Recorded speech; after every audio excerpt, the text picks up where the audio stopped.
Michael, Shawn, and the Takeover Legends, where the truth hurts, but also makes you laugh. Baby, tap in. Tap in. Don't never stop if you want to be on top. Yeah. Low waist, fat, baby, tap in. Oh, I'm going to tap in for sure. Tap in. Tap in, ladies and gentlemen. We have made it to the number one day of the week. I know every therapist will tell you you're not supposed to live for the weekend. You're not supposed. Every day is a blessing, and we understand that. But people, we have been brainwashed since we came out the womb that Friday is the most important day. Motherfucking. Friday. Yeah, it's Friday. Oh, where's the Friday clip? We need Nobody has anything on.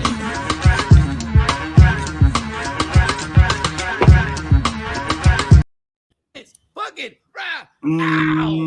Friday. Nobody has the feeling of Friday. Friday is the original New Year's Eve, y'all.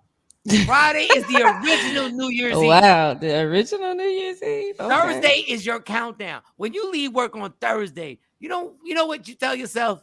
Yo, tomorrow is Friday. Mm-hmm. Friday. It's the original New Year's Eve. It's a celebration because you know it's the countdown. If you have a job and you at work, let's say you get up at 5 o'clock. 4:30, your countdown starts. Ain't no Ryan Seacrest, ain't no Dick Clark, you start your countdown looking like, goddamn. At 4:50, when you got 10 minutes, you are counting down. You can't wait to get to whatever bar, whatever happy hour, wherever you going. You literally count down 5, 4, 3, and you like, boom. It's Friday. Motherfucking Friday. Let's go. Jay, come join the club.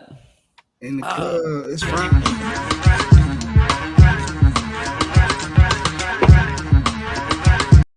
I ain't even got the channel on. I ain't even where my remote at? I ain't got the damn channel on.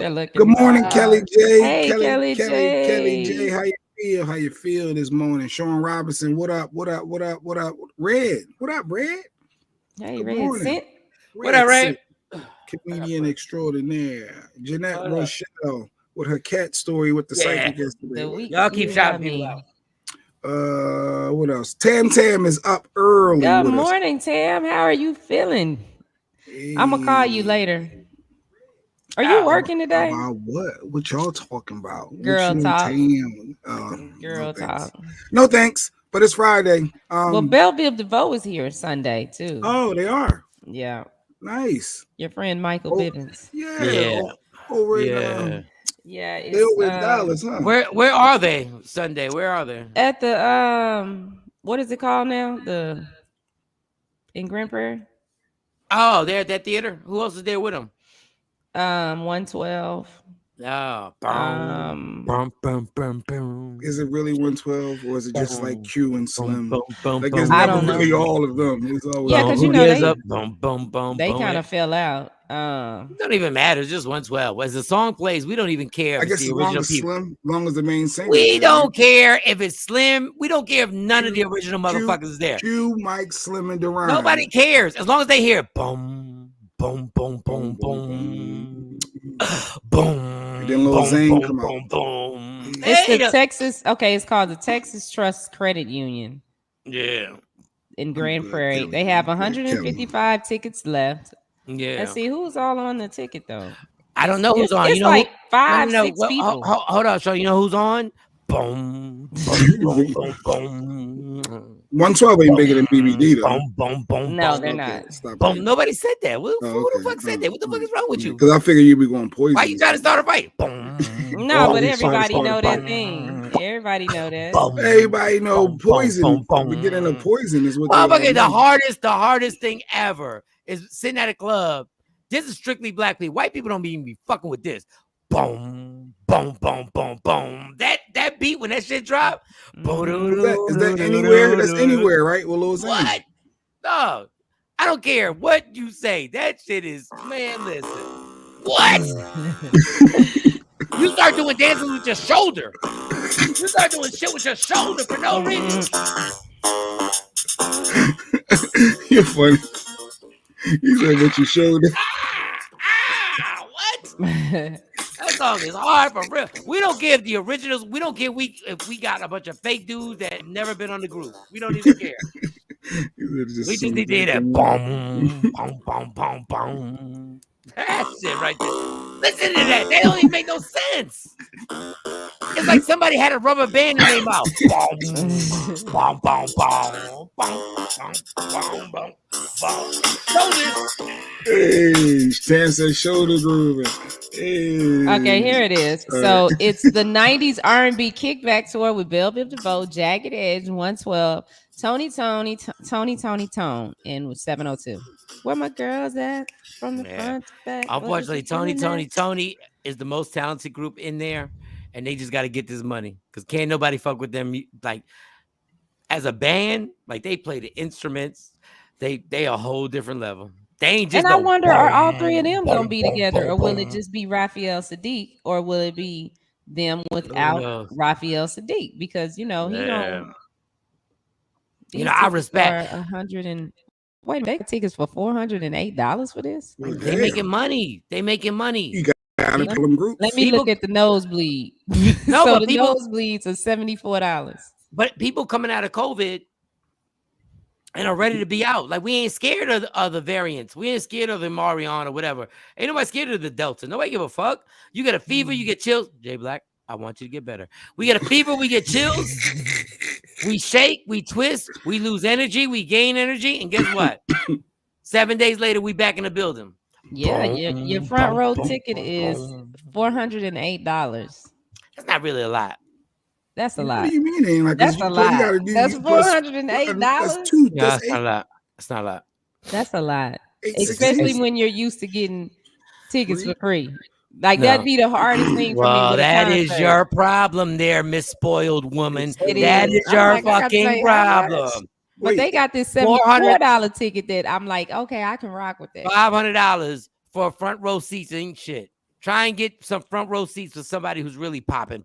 Oh, did I fall off? No, you're right here. So if Raphael Sadiq ain't there, it really ain't Tony. Like, all I need to hear is it never rains in Southern California. Nobody cares. You need the lead people. As long as the person no sings. No Cisco, no Drew Hill, no Beyonce, no Destiny I don't Child. care as long as you sing. Dog, listen. This is what white people. I love white people. This is what white people beat us all the time. White people will have classic rock groups like Journey. And Van Halen, and they just got the lead. All you got to do is sing the song correctly. If he says, "I feel good," yeah, you won't forget that Raphael Sadiq ain't there. And if he goes, and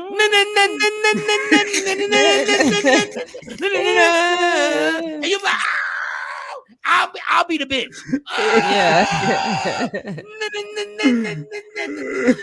Nobody go fuck. Yeah, you better own. You better hope that you wrote the song and you own the publishing, because live when I'm sitting there with my girl and we in the crowd and he just it feels good. You don't care who say it. Could be a white dude. It could be a white dude with a bow tie. No, I need Raphael Sadiq and I need the. No, you don't, motherfucker. No, you don't. That's what I think of when I think of Tony or whatever. I think it could be Urkel. He go Hey, get on IG, Jay. Get on IG. I was playing DJ. No, he just want to play with his phone. He want to play with his phone. He want to play DJ. We got to get other devices so you can do that. Oh, my bad. Have more than one device.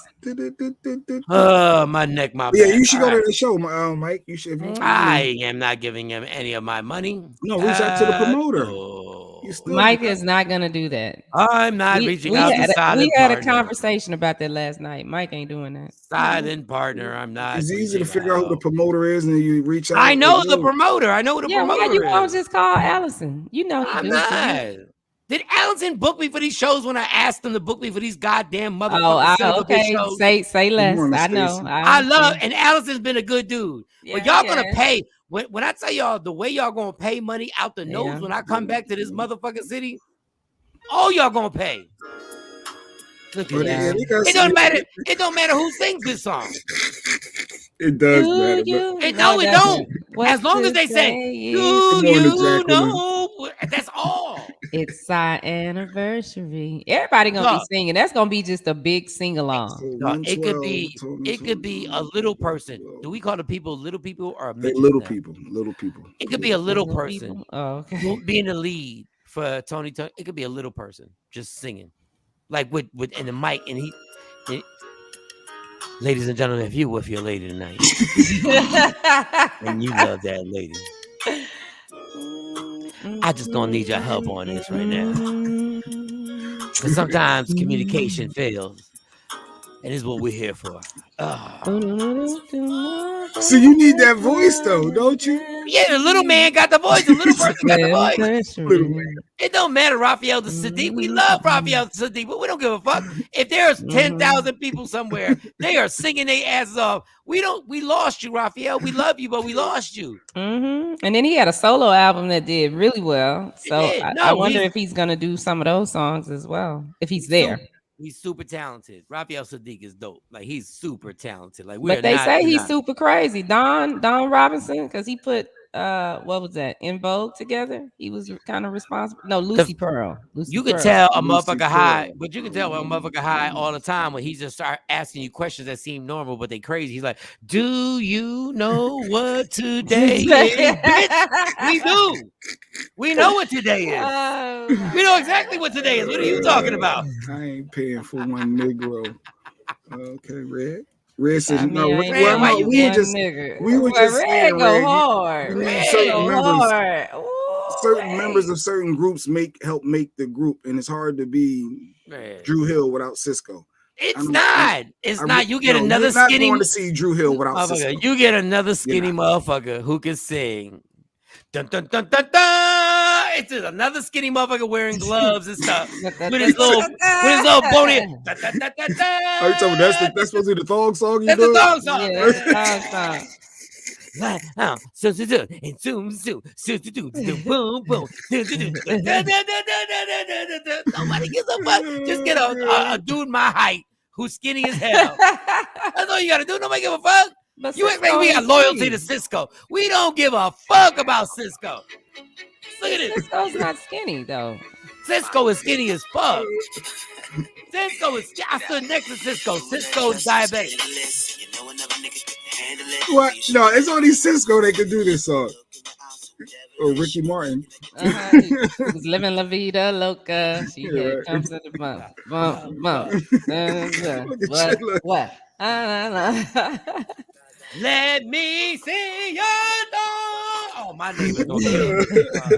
Motherfuckers upstairs gonna kill me. I do want to go to a show. You make me want to go to a little old school 90s show, because that was don't go to Drew Hill.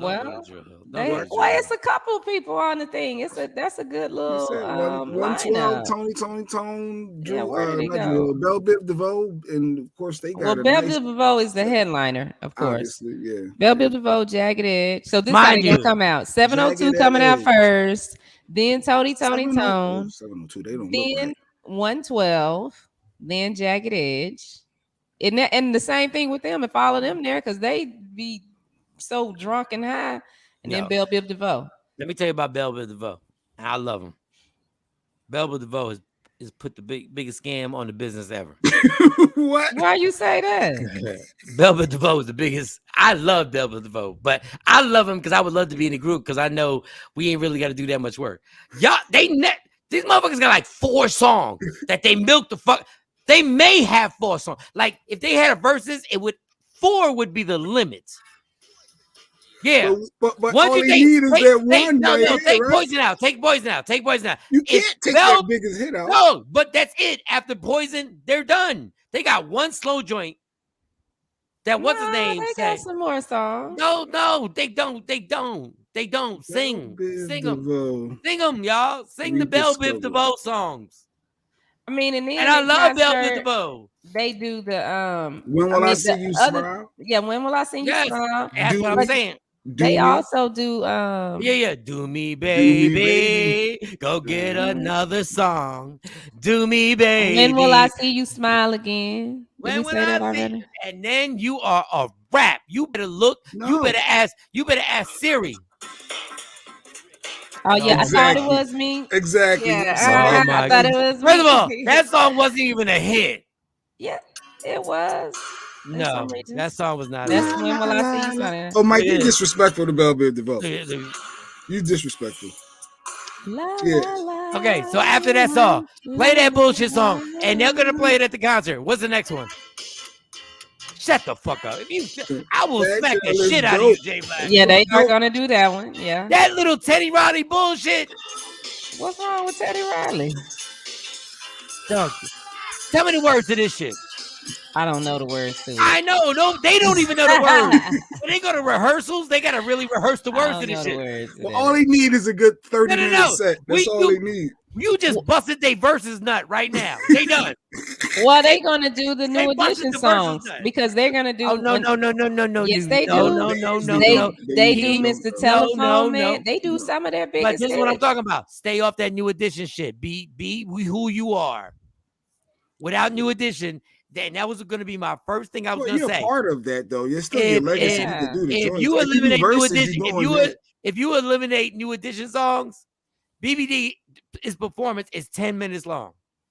No, that's longer than 10 minutes. Mike, we just did 4 songs at a minimum. And then they do this. They do this whole crowd participation thing. They bring the ladies up on stage, so they got some little activities between each. Yeah, because they got to extend it. Just like I gotta kiss you. I gotta kiss you on your neck before I put it in because it's not gonna last too long. I gotta do all that. I'm like, hey girl, I gotta rub your back. I gotta rub your shoulders. I gotta do all this other shit. I gotta bring you a cold glass of water. Yeah, because we know we started this concept on the East Coast at 7:34.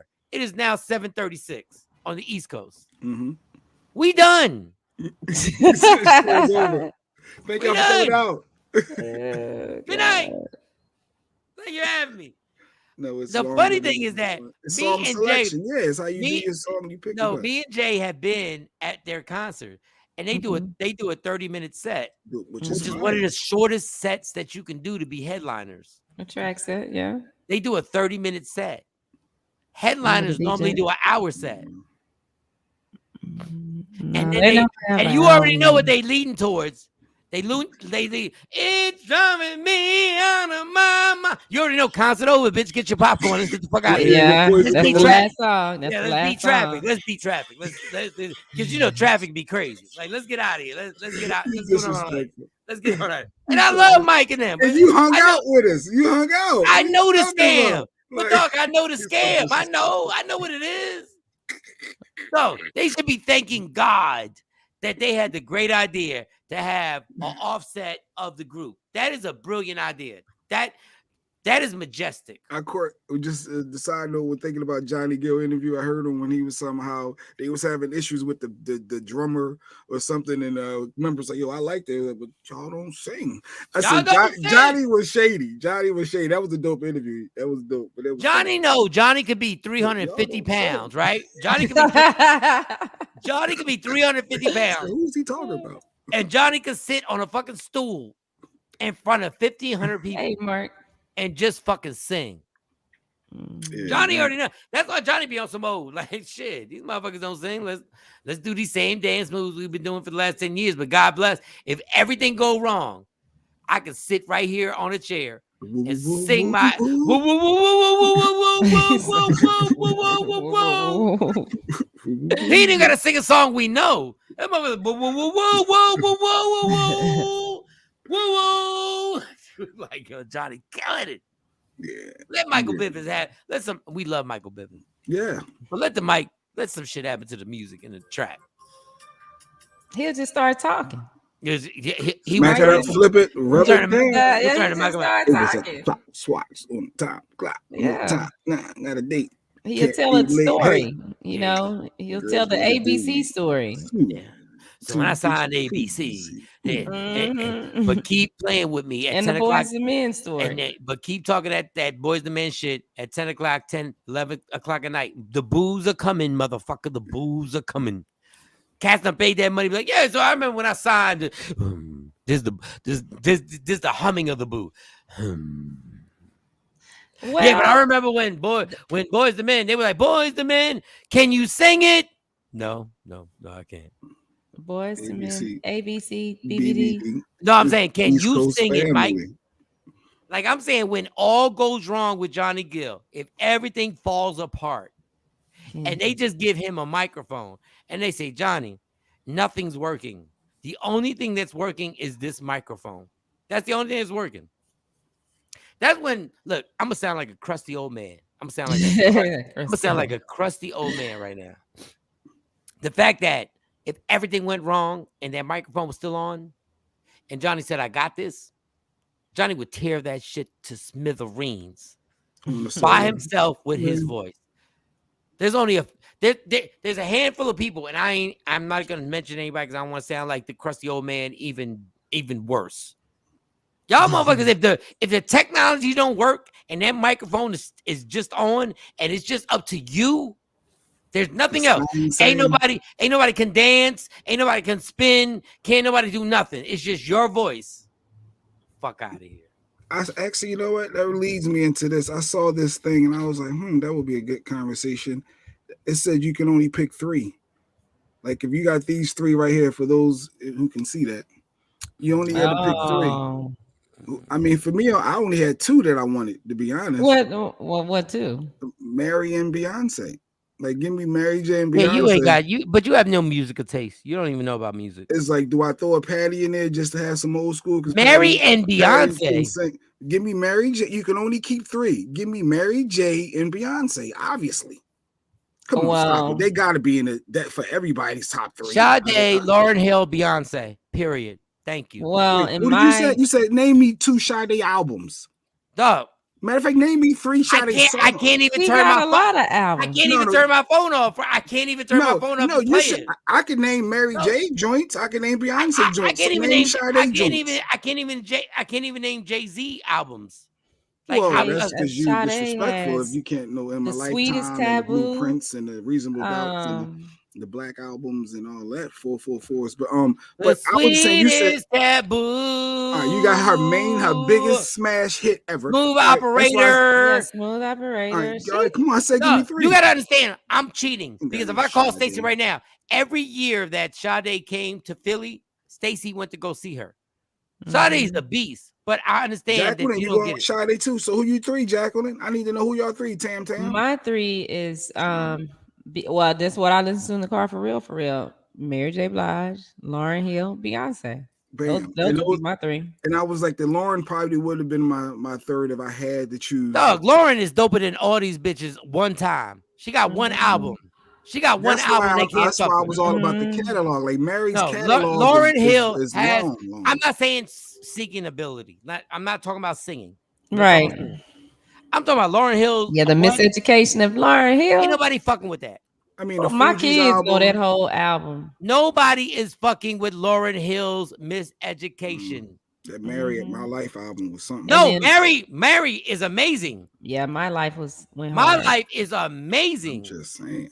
But Lauryn, Miseducation, I bought a CD and did not unwrap it because I knew what this shit was.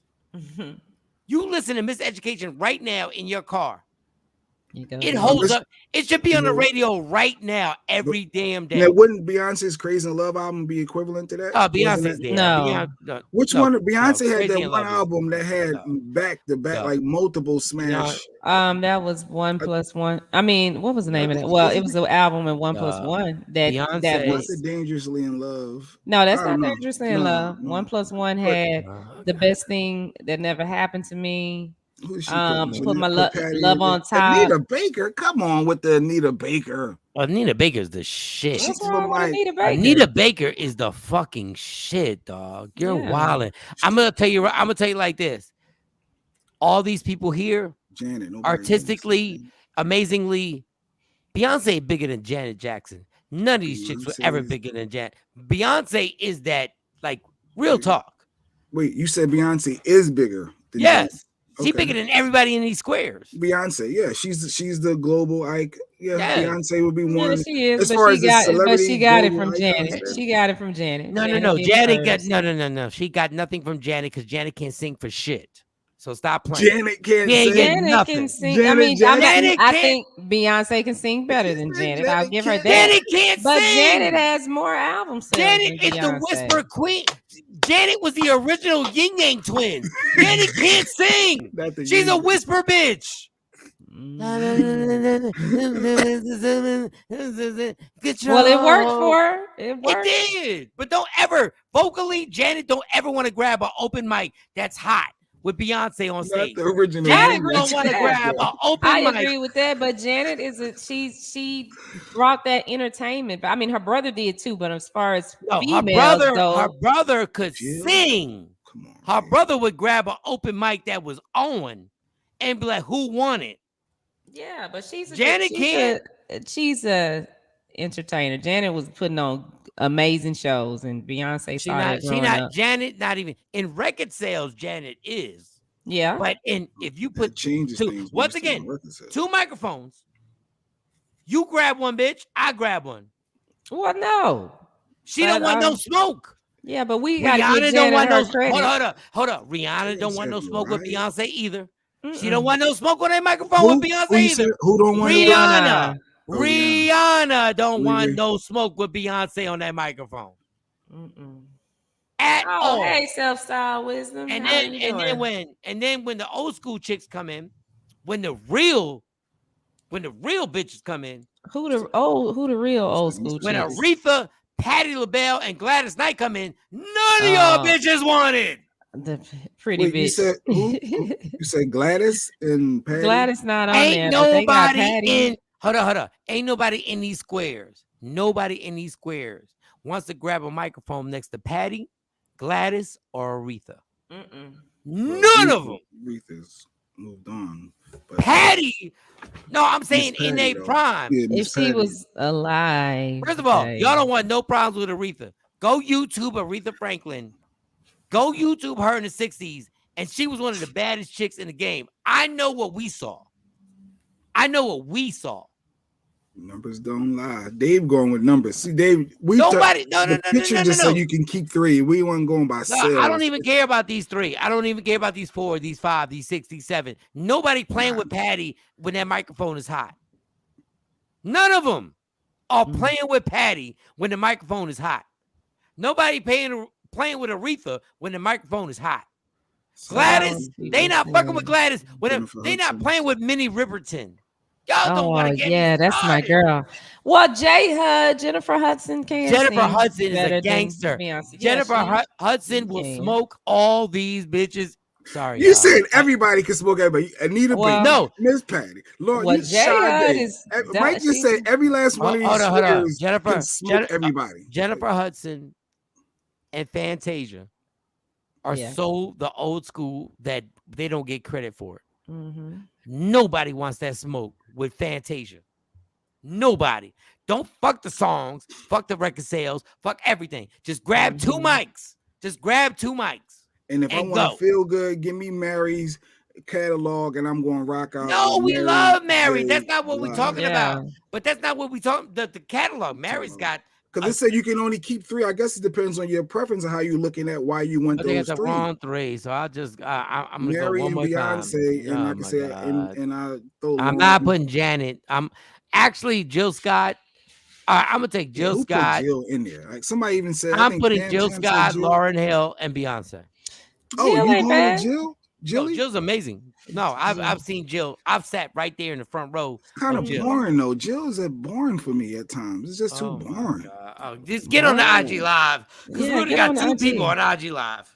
Jesus Christ. Because they're confused. He said Jill Scott is boring. Jill, it is. Jill, be honest. Dog, Jill Scott is the reason why when Erykah Badu did the song, what was the song with the Roots? You Got Me. Yeah, she wrote it. She performed it in Philly at the TLA. But it's still, she can't be boring. No, she's not boring. She's not boring. She does a good show. Jill Scott will show you how to suck a dick on her show. What did she call it? What was it called? Netflix and chilling. Yes. Netflix and chill. Jill Scott will literally show you how to suck a dick. Just go to left. I'm telling you, what is left? Oh man, what is left? I'm telling Jill, who like, why would I want to go to? Oh, Jill gonna teach us that? Let me go to that show. Like, huh? We didn't know it was gonna happen. Hold on, it's so amazing. The same motherfucker be at strip clubs with me for like 10 years. All of a sudden, that's the second dick. What are you talking about? You talking about sucking dick?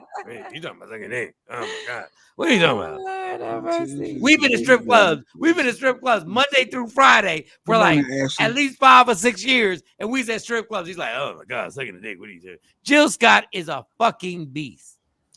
So the neo soul, that backpack. It's not a backpack. Like, yeah, that's where everybody tries to put Jill in that. Jill was way. First of all, shout to Backpackers, Bilal. Shout to Music Soul Child. Shout to everybody who was rocking. But she was far and beyond that. Mike, you forgot. Erykah Badu, we love Erykah Badu. I was just showing Mike. Show was cool. Like the show was great. Oh, the comedy show last night. Yes, Mike. Wait. Being modest. The show was great. Mike did an amazing opening. Oh my god! It was a different crowd completely, but and this time instead of sitting up closer to the stage, I sat in the middle, so I was able to hear everything, and everybody loved Mike. Mike got laughs. Yeah, right, so we got 2 stories. The show was great. Okay, so everybody listen real quick. So we went somewhere to get something to eat and everything like that, right? Mm-hmm. So he's skipping over the whole show to the end of the night. Oh no, the show was dope. The comedians were dope. I had there are 2 new comedians that I saw at this comedy show that I really, really am gonna keep in touch with, because these 2 young dudes are like amazing. Like they what really. Was the one guy's name? Jordan J. J. He looks like Mike Shawn's son. You stupid. Well, with red hair. Well, with red hair. He looks like Mike. He's Blake Griffin. With red hair. Corey Cherry. Yeah, those 2 young guys, and I didn't sit them down and do the old school. Like I was like, dog, just keep going. Just please keep going. Please keep going. And I got their numbers, so we're gonna keep doing that. So, what was the other thing that we're missing? What was the other thing that you're gonna say we're missing? Because I got to get to this story. He was trying to. Mike played matchmaker last night. There was some young people in the audience, and he tried to hook them. Yeah, but the other girl was Mexican. No, the other girl was Mexican. She was pretty as hell, but they left early. But, did you see what she had on? No, I didn't. Because she kept getting up, walking through when the comedians were on. She had on some little bitty Daisy Dukes that was. She wanted everybody to see her. Yeah, the shorts was up her butt. The middle part was up her butt. Shawn? You ain't taking no picture? No, I ain't taking no picture of her. And she had on a little shirt, and then her friend had on like this. You was hating because she. No, I wasn't hating. No, she was a cute girl. No, she was a pretty girl. No, she was cute, but she was, she wouldn't even have to do all that. She didn't. She was pretty. She didn't have to do that. No, she didn't. But Jay, she didn't. No, she was gorgeous. Because she was a pretty girl, but she wouldn't even laugh. I was like, she had a big smile, like she was used to people just like feeding into that pretty. But what was the thing I was gonna say? There was a thing, and I lost it now. God damn. Sounds like hip hop Carrot Top. Who was that? Carrot Top. The comedian. No, he don't look like Carrot Top. He looked like his hair's cut like Mike Shawn's. He's taller than Mike Shawn, but he looks like Mike. And that was the first thing he said, "I'm not Mike Shawn's son." And I was like, damn. No, he did. That was funny as fuck. And then he said, the frozen belt. The frozen belt in the refrigerator. That's how I got beat. And then we realized he was like, nah, I ain't never get beat like that. But I was like, that's funny. What the fuck? Oh my God. I gotta start writing this down. The Kit Kat bar? No. Oh, we gotta talk about the Kit Kat bar, and we gotta talk about so ladies and gentlemen, I'm a sucker for anybody who's going through it, right? Yes, good heart. So Shawnee is like, where you at? I'm in the car getting my alcohol thing where I gotta blow in. I'm trying to get it together because I gotta. It's now 10 something, and I know I gotta blow in this. Pause.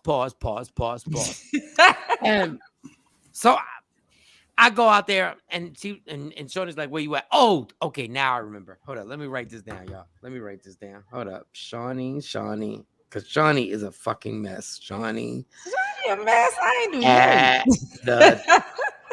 Shawnee at the table.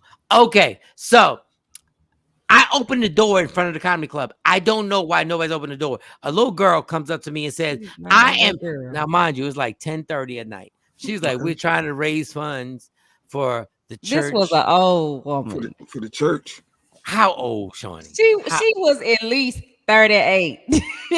She was not 38, Shawnee. She was like, Yes, no. she was, because I was looking at it and I'm like, why won't nobody let her in? And why is she standing outside the door just looking at us? Because we had been there for a minute, and I'm like, well, who's she waiting for? Hold up. All right. So I open the door because I see the bitch and in front. And I'm like, and I open the door and she goes, hi, I'm trying to collect money for the church, and we're trying to do things for the choir. And I'm like, what? Okay. I'm like, what? I was like, what? I was like, she was like, we're selling Kit Kats and other Kit Kats and so. And I'm like, how much is Kit Kat? She was like $6. So these motherfuckers for the small little 4 little strips? No.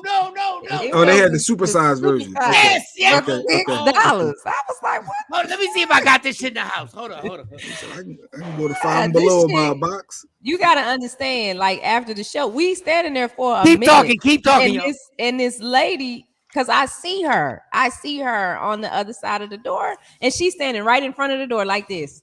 Trying to hustle and sell. That's good. That's smart business. And I was like, what is she doing? You know, is she waiting on somebody? Because she was just standing there.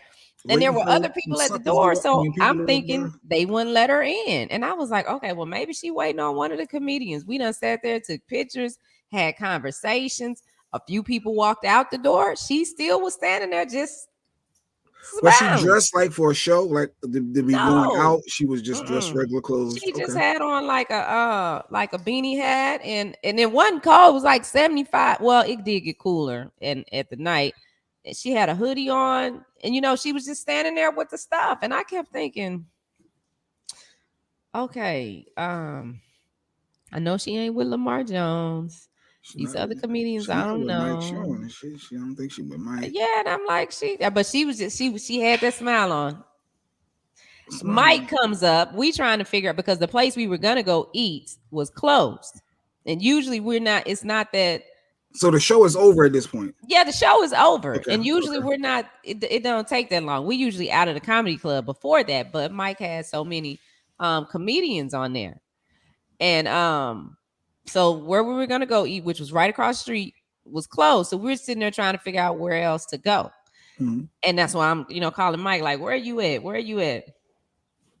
And he gets up there, and I'm gonna let him tell his side of it. Yeah, Stacy. She was out there getting that bag.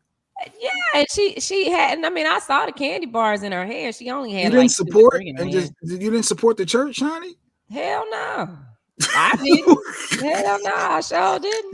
That's on the Kit Kat that I bought last night for $6 on his Cash App. Oh, that looks like that might be what 2, 4, 6, 8. That might be like 12 strips. That's like 12 strips. So when I buy it, they looking at me. I don't know what y'all was talking about. We was looking at me like not to do it. They're like, don't do it. But nobody told me out loud when I was talking to the young lady. Like nobody was like, Mike, don't do it. Nobody pulled my shoulder. Nothing. After I bought it, I kept saying, why are you going out that door? What are you doing? I didn't even hear you. I was like, Mike, what are you doing? We trying to figure out where we going. And Mike just, why not? I'm confused, Shiny. Why shouldn't he support somebody out there trying to hustle up some money for the church? I mean, Jay Black, you wouldn't have gave that woman $1. He wouldn't have gave her shit. You would have just kept on walking. You wouldn't even acknowledged her.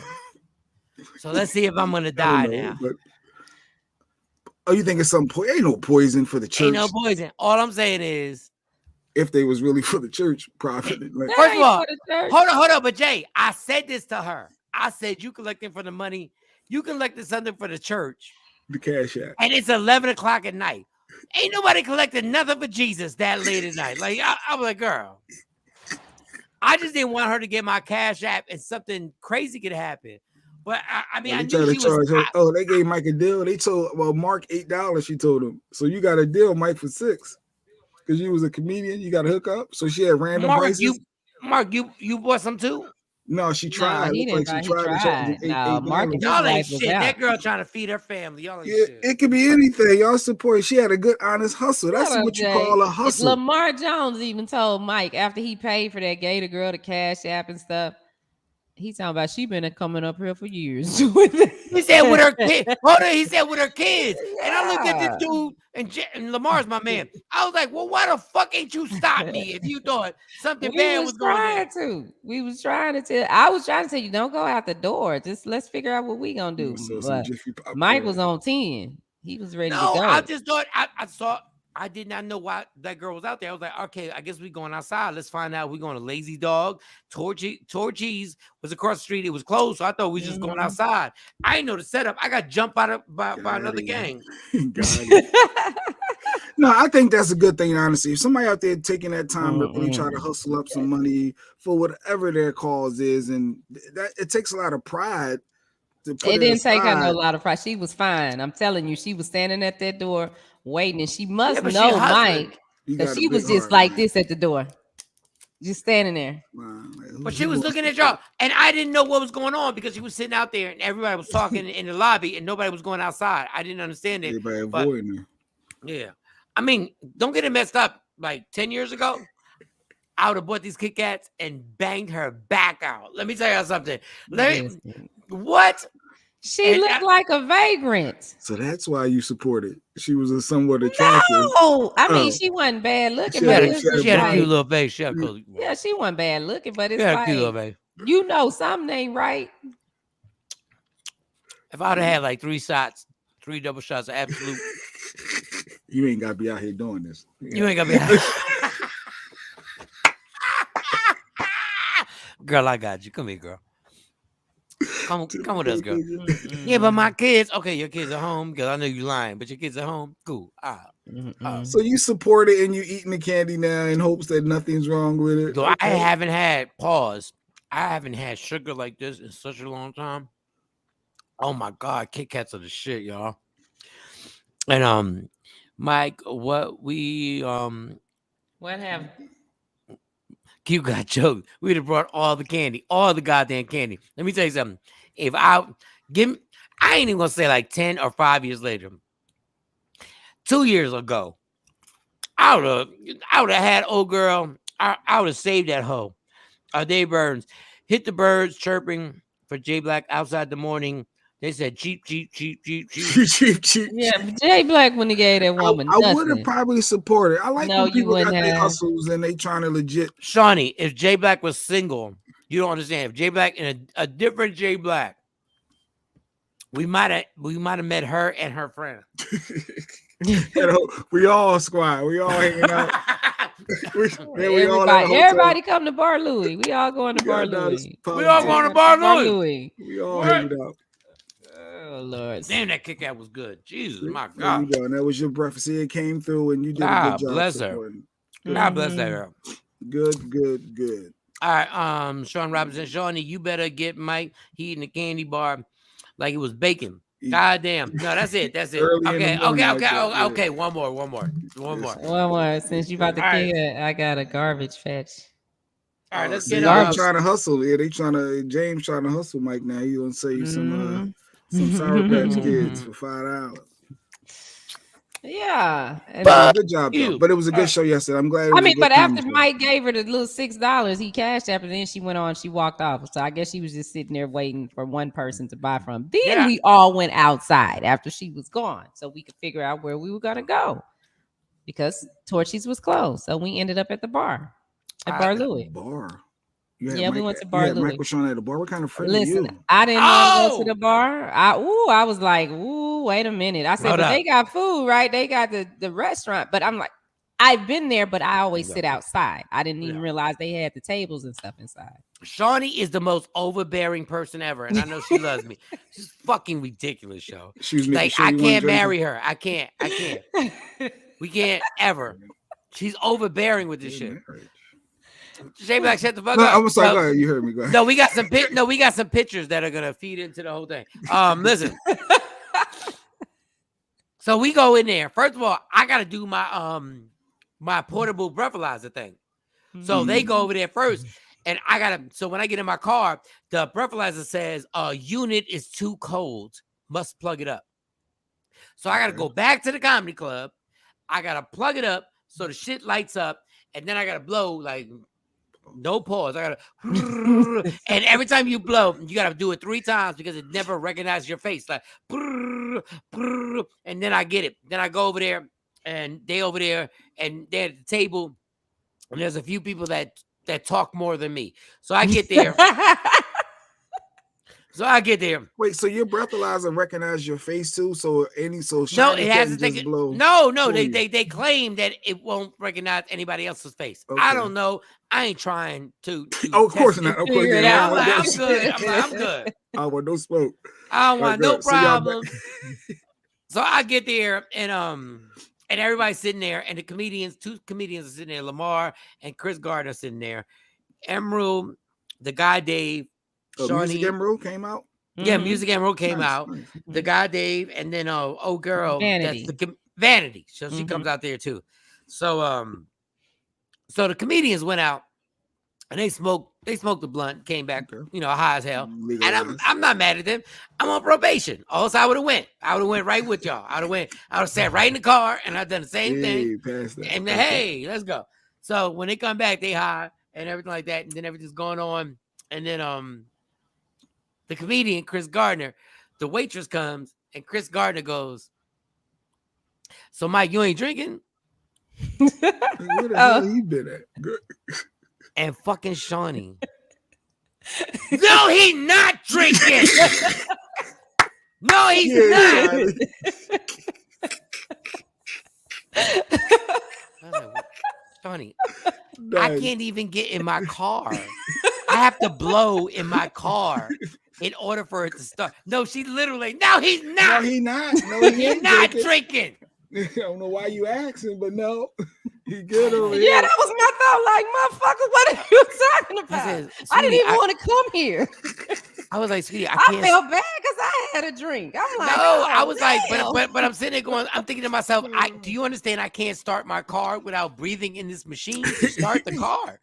Look, she got so aggressive. I was like, what the fuck? I was like, I almost got a drink because I felt like I was getting played. Like Shawnee thought she was my mom. I almost got a double shot. I Let was me get a double you know shot of what? water. Give Just me put a it in double. the shot glass. Let me No, I'm gonna take an Uber home. Give me a double shot. I'm taking an Uber home. God damn it. No, she acted up. I was saying, Yeah, oh son. shit. Stacy cosign. Yeah, that's how you supposed to be. Oh Lord. God, but she put her hands on the table. You ever had somebody put their hands on the table She like was to make a statement? Yeah, to make a Whoa. statement. Will we not? No. He ain't. No, he's not. And the poor comedian was like, no disrespect, Shawnee. The poor comedian was like, bitch, I don't know what you're talking about. I asked everybody that want to That's drink. everybody want to drink. I I'm was cheating. like, Like I'm just I trying was to be gonna buy hot. a drink. Well, you keep your money. You keep your goddamn money. Nobody needs your money.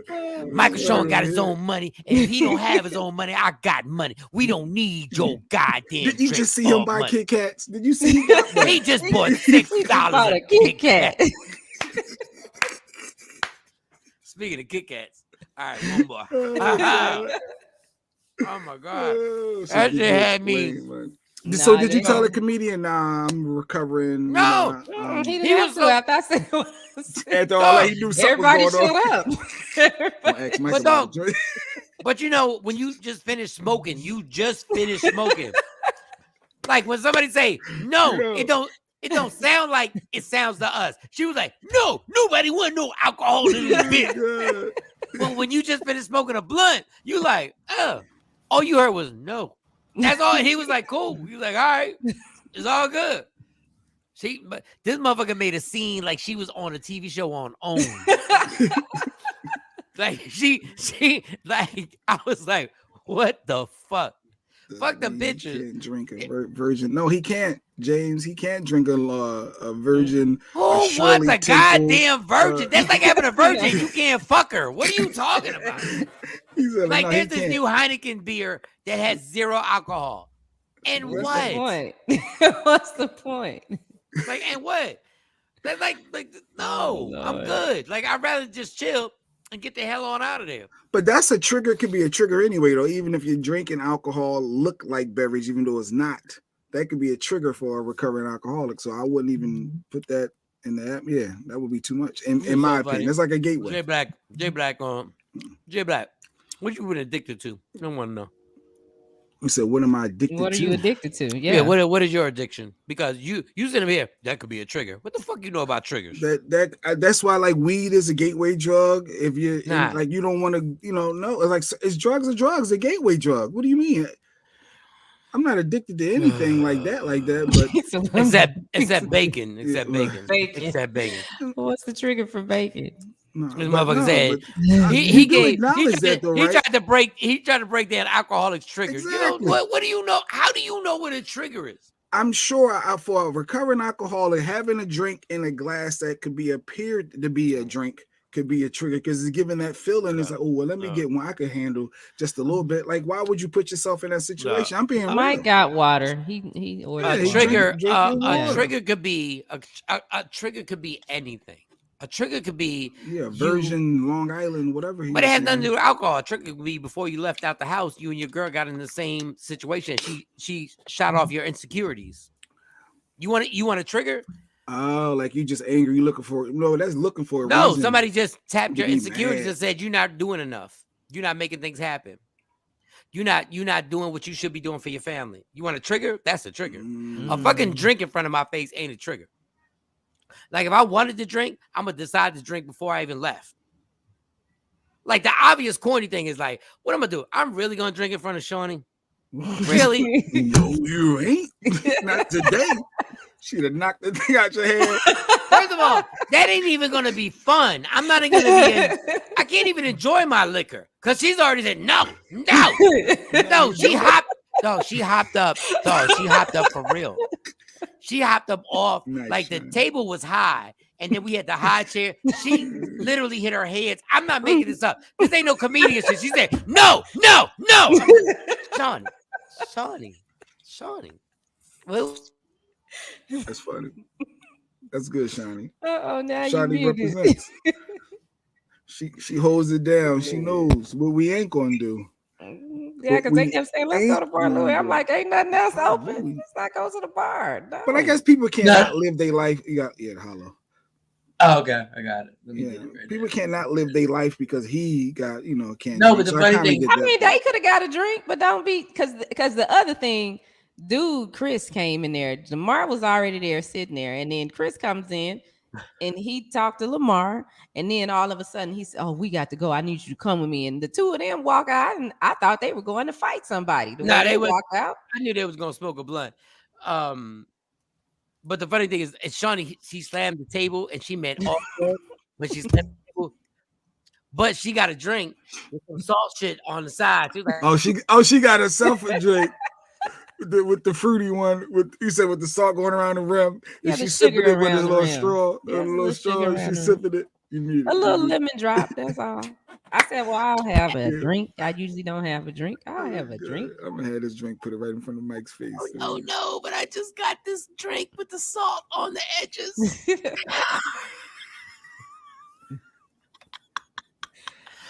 That's good that you control yourself, though. In all seriousness, to be Dog, in order for me to get home, I have to breathe in a machine. This is what I've been trying to tell y'all.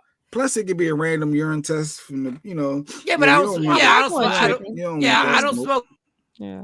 Alcohol stay in your system too, though, right? They can detect that. Like if a PO say, "Yo, I need you to pee over here or pour some blood," they know it's alcohol been in your system for you muted for a certain amount of time, right? They have to know all that. No, it ain't. They don't. No, they have to send your urine out. But they can at any point if they choose to. But the normal drug test that you normally take doesn't have anything to do with alcohol. So what they have to do is they have to send you have to take the urine test and they can send it. And all it does is, I don't know why they waste the money. If you tell me I'm taking a alcohol test, all it can do is detect for 48 hours. And that's barely. Like a Mexican, barely. That's barely. So, but my thing was like, I have to get. Like you think you know the rules and do. I know all the rules. Yeah. I know all the rules. I know every last rule. But my thing is like, I gotta get in the car and I gotta breathe in this thing, or I gotta sleep in the car. That's right, because you gotta breathe in it regardless. I gotta breathe in the car. Yeah. I gotta breathe 3 times a day on this portable joint. You ain't drinking nothing. So it's a bunch. Dog, it's hard to just be like, God damn, like you don't even want to. I can't do the math. Yes, they do test for alcohol in a drug test. Yes, it's got to be a specific drug test. Because the first time on probation, when I found out, when I was peeing in the cup and the dude was talking to me, he's like, "Yo, I love you" on the radio, which was weird. I'm not making none of this up. I'm not making it. No, I wasn't even embarrassed. I'm like, if you want to ask me a question, I don't give a fuck. I'm gonna answer the question. He's like, "Yo, you dope on the radio." I was like, "Cool, all right, I'm gonna keep peeing in this cup." And I gave him the cup, and they put the little wrap thing around it. You put the wrap thing around it. You put the top on. Then you hand it to him, and then he looks in it, and then your picture comes up, and all the drugs come up that they're testing you for. And I was like, so I don't do these drugs. Like, what are they testing me for? He was like, street drugs, perks, mollies, this, so and so, so and so. And I said, so do they test for alcohol? And he was like, nope.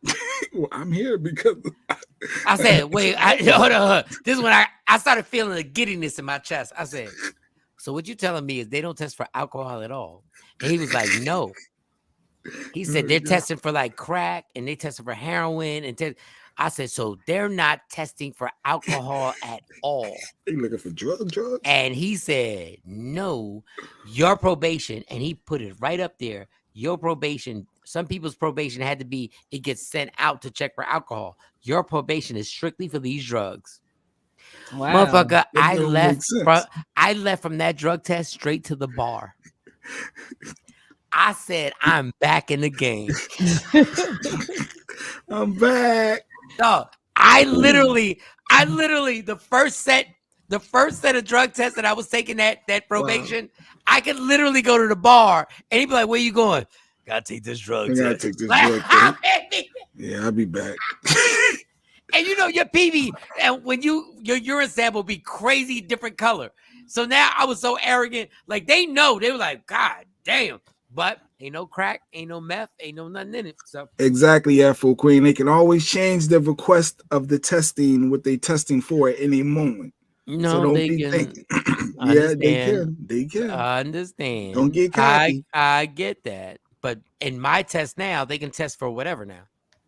Okay, like now they can test. Yeah, they can switch. But the whole needing to breathe in it multiple times throughout the day for no reason, like that's too much. I mean, it ain't too much, but you ain't taking that chance. It ain't worth it. Look, I said it all the time. If you want to stop drinking and driving, just put the damn machine in everybody's car and make it a small, compact thing that you breathe in.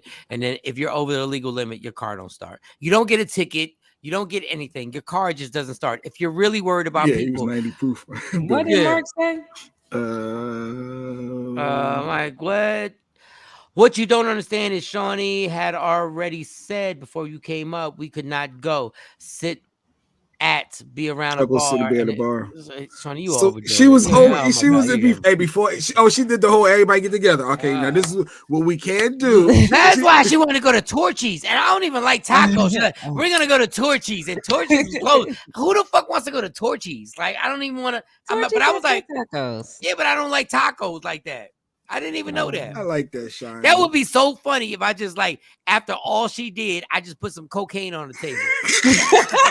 You want to do a line with me? And then she don't know what to do. She's like, wait a second. I didn't prepare for it. Does he have a problem with cocaine, or is he good? Is he a casual cocaine sniffer? Learned about vodka and tequila. Wait a minute. Now, what are we doing with cocaine? No alcohol. Everybody put that alcohol there. Everybody go grab a little line of cocaine. Oh, that shit is hilarious. I ain't see her like that. When she perked up like that, I said, oh shit. I said, God. Like, she made me scared. I was like, girl, I ain't ordered nothing. She's like, we not ordering nothing. No, he can't drink. I said, what? I'm 50 years old. Okay, I can't drink. All right, I can't drink. I guess James is saying they take his chest hairs. They shave your chest hairs. They touch the molecules in your hair, strands. Jesus, what kind of ish y'all into that y'all got to get shaved? All right, we move on. But understand when they start shaving chest hairs and doing all that, this is like your third time on probation. Like, that means you've been multiple. You didn't get the first time. Now you got an ankle bracelet on. You got a whole bunch of shit going on. Like you got a whole lot going on. When I went from house arrest, God damn, this done turned into like the jailhouse show. Jailhouse. When I went from house arrest to probation, he pissed me right there and detected my alcohol. Oh, they First of had all, a he piss can't immediately detect. Okay. on the spot. They could pee right now. Or you going to jail? I'm gonna violate you. You gonna pee? Yeah. Yeah. Or just don't do anything wrong. You ain't got to worry about all that They stuff, have to right? stand to detect that, but you never know. Was it a breathing thing or was it just a urine thing? Because if it's a urine thing, they gotta send it out. Like I know that for a fact. Oh, there's no results right on the spot. No, they have to send that out. Mm. The urine thing. Hair, hold the drugs longer. I work in time. Yeah, hair is a bitch. I would shave my hair all the way off if you in trouble, yo. I wouldn't have I don't care if I'm a woman or a man. I would shave beard, mustache. I would literally shave everything off. Like hair is a bitch. I didn't even know hair could hold that much. And release the rascals. And release the rascals. Hey, but if you did a crime and you want to talk about it, this is the place to go. Yeah, just let us know what your charges was. And maybe we could get you out of it. We can tell you what they can't do. Don't you think with somebody, well, they can't do that. No, if that was me, man, I'll go ahead and forget my lawyer to no, they can't do that. Dog, it's the only time I feel so secure when I'm driving because I have my portable machine. Like last night, I brought the portable machine with me to the comedy show, and then I have the machine in the car. It's the only time, dog, I'm so reckless changing lanes. Like I'm literally just like I don't give a fuck about. I'm like it's whatever. I'm like, no, it's not the Beamer. It's like if a cop stopped me and they be like, "You been drinking, motherfucker?" I'm blowing this, and I'm blowing this. There's no way to fight that. I'm like, this is what I do. I blow more things than Little Nas X right here. Listen, I'm blowing stuff 3 times a day. Like I just want to see my car won't start without my car won't start. I just want to see a cop look at me like, oh shit, you do all that? No, you right. You right. Here. No. Thank you, sir. Just slow down. How about, hey, sir, how about you blowing this? You been drinking, bitch? How you been drinking? Let's see if you what's your numbers. Let's see. No, just blowing this. I'll change the top. Let me see.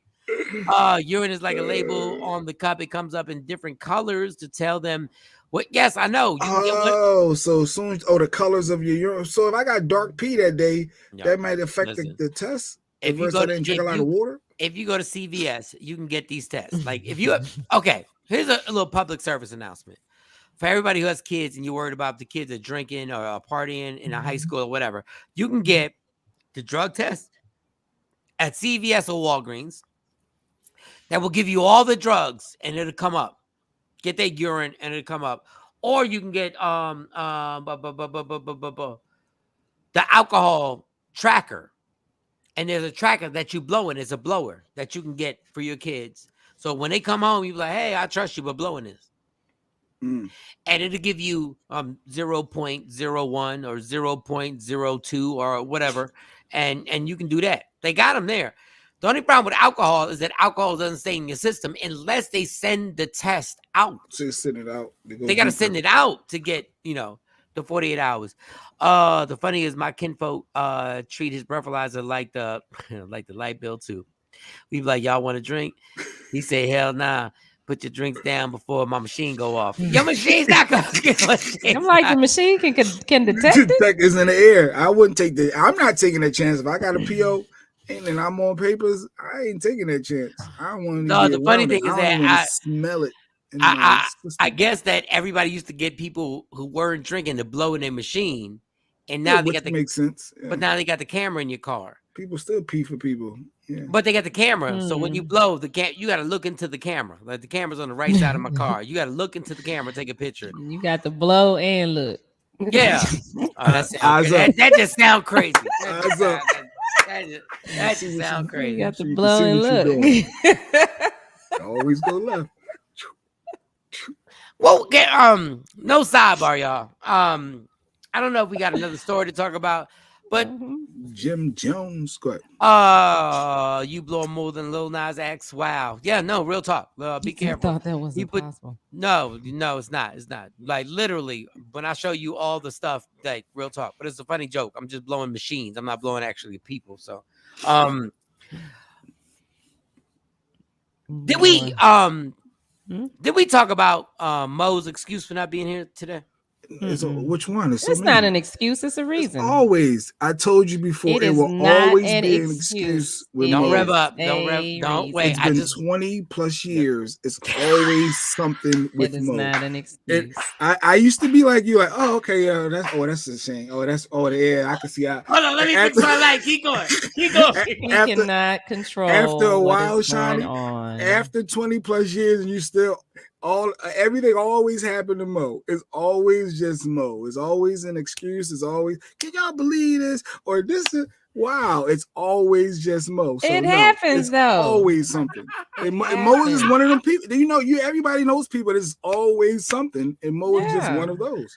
All right, so what was technically what was the excuse, Shawnee? The plane got because her plane her plane was overbooked, so she's waiting for another plane. But she waiting on another plane, but Jay. it's 7 o'clock in the morning. Like, didn't she know what flight she was taking? Like, but it's overbooked. You know how they be overselling the plane. No, I get it. But the original booking before it was overbooked, she knew when she was getting on the plane. This was done. Like, what are we talking about? Like, she got to get a child to the airport. I mean, she might have been running late. Shawnee, what I'm saying is that yesterday she knew when it was booked. She was booked. And it was gonna work out for the show. Like, we got it. Like, I'm cool. Like, I get it. Like, I understand. But you knew you was taking this flight that potentially could be paused. It ain't even about that. She had to book her seat is locked unless she's taking that voucher to give up her seat for somebody else. What do you mean? Oh, they overbooked it, and oh man, yeah, she already knew she wasn't gonna make it. She already knew. Late, if I can book another flight, I'll be on. I just be a little late if I book another. What? I just didn't even. Honestly, I stopped reading as soon as I was like, I was so confused. I was like, they're overbooked and this and that. I was like, so you had a flight for today, so you should have told us yesterday. Yeah, she did tell us yesterday. She was supposed to leave a lot earlier. She was supposed to leave earlier. How you leave earlier than this time? Well, she was supposed to make it back to Philly or over there on the East Coast early. And then we talked about it yesterday. And then you know what'll be next? Oh man, the rental car company called. Then you believe they got no more cars. They got no more cars. Mind you, she in Philly. She got her own car. These rental cars is crazy. Like, I can't believe that they gonna call and say they ain't got no more cars. It's like, okay, Mo, we'll see you. We'll talk to you. Like, I'm just used to it. It's always. And when we say, okay, Mo, we'll see you. It be on an odd day. We'll see you on Tuesday, I guess. Like, we'll say Tuesday. Like, we'll holler at you next Monday, maybe. It's always. I didn't even understand. No, that was the crazy. Yo, please is there any way you can put that text message up so we can dissect the text? Well, we on IG, so I can't. It's in my phone. Okay, all right. Mark said, Jay Black, wear a football helmet Monday. Sexy Mo will be. Yeah. No, she's not. She's not. She know we've been dealing they've been dealing with my drinking for 20 years, and we've been dealing with Mo telling us why she can't make it. That's it. Why she can't make it. This is always traffic. It all these random acts of life is always affects. But it happens. That's it. It used to be traffic. Now it's planes. Yeah, can't make these planes. They overbooked it. Man, I don't know. They said it's delayed because they ain't got no water. They got no water. They ran out of water bottles, so now everybody they gotta keep us here, and then there's no internet because of that. Because so many people on the internet line, so now it's spotty. So I ain't gonna better. And it was spotty. Listen, hey, Mo is a single mom with a kid. She ain't got time to be doing all that. Hey, Shawnee, let me tell you something about this single mom shit. We know Mo since he ain't had a kid first, and she got the same goddamn excuses. We knew her when she was just running them streets with a fat ass, just running the streets. She got the same excuse. Now, she a single mom. You wasn't a single mom when we first started this, and you were like, yo. Yeah, but she can't sit in the airport with her child and do a broadcast. Not gonna happen. I don't want her to do a broadcast. I want her to tell us yesterday that she has a flight. She did tell us yesterday. But then why did she send the text? She missed because the original flight she was supposed to be on was overbooked. So she's still at the airport. So then she wasn't supposed to be on here anyway. Oh, poor Shawnee. No, she would have got there. We'll see in a couple more months how Shawnee feel about all these random excuses. There's always something. There's just always something with Mo. 20 years and that's okay. Mo We has acknowledge. upgraded. We acknowledge. And don't nobody love nobody more than I love Mo. That's our girl. That's our girl. We fucks with her. Like, Yes, for real, like for it real. is. Like, we fucks with her. But Mo know for a fact, Mo got an excuse for every goddamn thing. There's a reason why the grilled cheese wasn't grilled. It don't matter what. It don't matter where we at. Y'all ain't gonna believe this. That's just Mo. No, we sure ain't Mo, but go ahead. We're gonna let you tell it. Y'all are not right. It's so real. All right, we being honest, we being transparent. Y'all ain't gonna believe it. Y'all are not right. Y'all Mo are done not right. Hold on. Mo done walked into a radio station with us and hit us with y'all ain't gonna believe this. And got a mink on. Y'all ain't gonna believe this. True story. Got a mink on. Got a watch pop. Y'all ain't gonna believe how crazy this shit was. With boots up to her knee, looking like Mary J. Blige, and the boots was popping. Acting like she walking fast, like she was trying to rush or something. That is her lead in though. Y'all, you ain't gonna believe this, Shawnee. She's telling Shawnee, you ain't gonna believe put the this. pieces together. Here we go. But I can relate because the stuff be happening.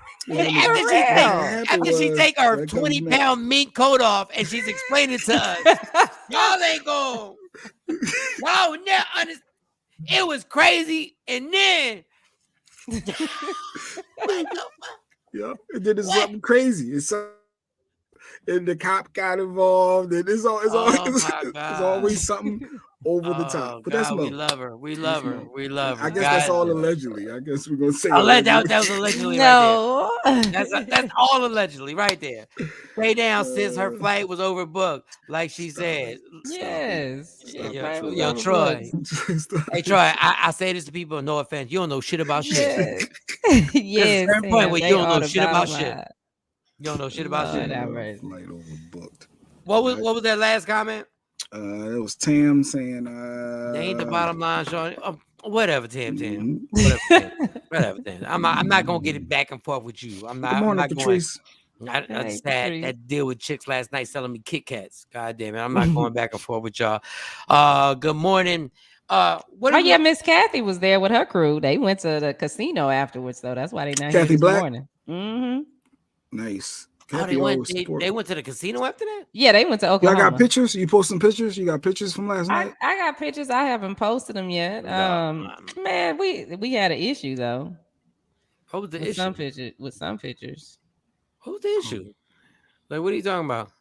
Oh, this is ridiculous. Phone was blurry or something. I don't know. No, the phone went blurry. So here's Kathy and the crew. Oh, that is Kathy and the crew. What up, y'all? Yeah, that's Kathy and the crew. We got Mark took some pictures too. So we'll have the professional. Oh, Shawn, you had on a little sweatsuit? Yeah. Wait, is that what you got on now? No, that ain't what I got on now. I didn't change clothes. You out there I didn't. I still got the same underwear on, everything. I ain't do nothing. Lakers off for two. Yeah, but they got us out there though. What are the other pictures? Go ahead, show the other pictures. They got us out there. See, we was trying to, In the world, y'all trying to stop paparazzi? Yeah, we was trying to get out the comedy Trying to get some pictures of Mike in your neck. I knew that. I knew it. Yeah, and they were just snapping all them pictures and stuff. I'm like, God, we can't have a conversation. We can't just talk. Oh my God. And then they were coming asking questions. We heard that y'all had a relationship. I'm like, damn, I just came out to enjoy the show. I was just trying to talk to my boy. That's all. Let me see if y'all can see it. That's all. Mike had to, come because they started getting aggressive. You're funny. You should have had a cover. They started getting aggressive. That was us, Bobby, the paparazzi. That's funny. That is so stupid. Cover her up, trying to protect her. Cover her face. Yeah, it's like, God, dog, you can't just go out and support your friend. You can't do it. Did you say something to her about her outfit, Mike? Having a butt all out like that? No. I don't even want to start because Lady Q gonna jump up in here and then she gonna be wilding out. Hey, Music Emerald. Yeah, there's Emerald. Yeah, but I'm gonna say what I gotta say. Shawnee had the sweatsuit on and the ass was popping. That's all I'm saying. As soon as I saw the first person, wait, she had a sweatsuit on, and that's what. But I guess she's. Trust me, I did not hug her from the back. I did not hug her. What's wrong with the sweatsuit? I hugged her shoulder. I've never given her a hug more than my shoulder to her shoulder because she got a lot of stuff going on. Let me tell you something. There was no. Yeah, go ahead. No. There's Mike on stage. Don't show me. Show you in that sweatsuit. Goddamn it. Oh, me in the sweatsuit. Yeah, showing you in that sweat. Don't show me in my slumpy ass. To the hand. Yeah, talk. Yeah. Yep. Let's see. Mm-hmm. Well, I know this is the last picture of me and Mike. Yeah, he was sleeping. Yep. Yeah. What's wrong with the sweatsuit? But like I said, my ass ain't the same. It's wide and flat now. It's not like it. You make yes, Mike saw the cat suit. He was there for the cat suit. I saw the cat suit. I saw the whole. I saw and you know it is what it is. No hug from the back. I'm not hugging you from the back. No, I'm not. Coming up behind the bear hug. Hey! No, I'm not even doing that. Because out of nowhere, I'm gonna grab the back of her neck. Like out of nowhere, like why are you grabbing the back of your neck? Like, shut up. Just take that. Take that. That should have been a picture. Him grabbing me from the back of the neck. No, I'm not even playing. We already played enough. We're not playing.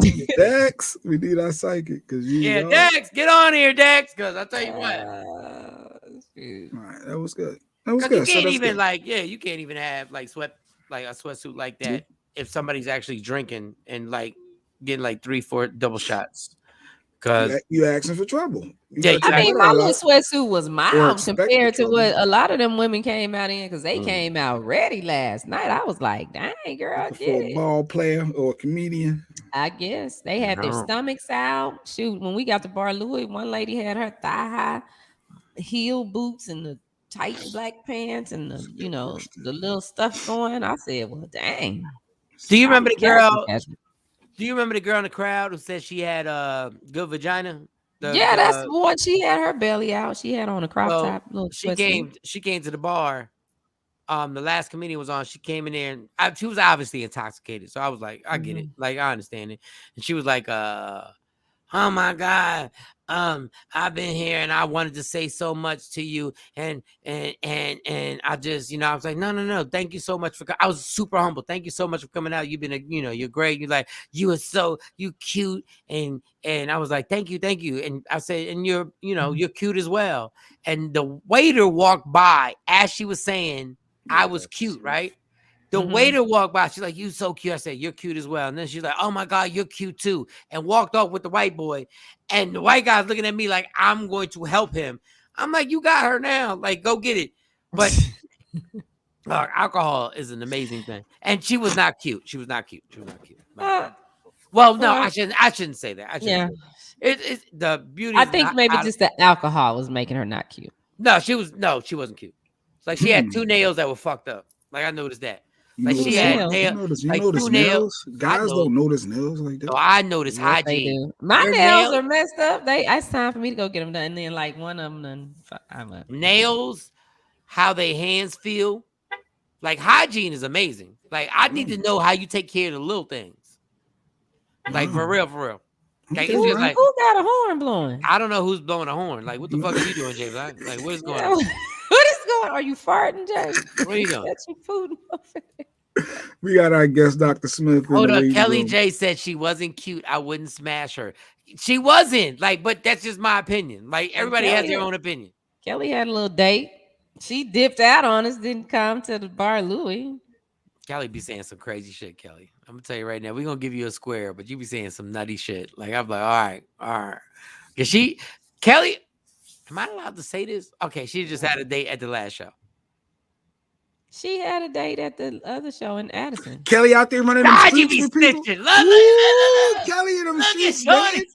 She had a date in Addison because I was like, dang, you just snap and was gone. You ain't even hang out. She had a little date. That new dude, like that wasn't me. So who was you with?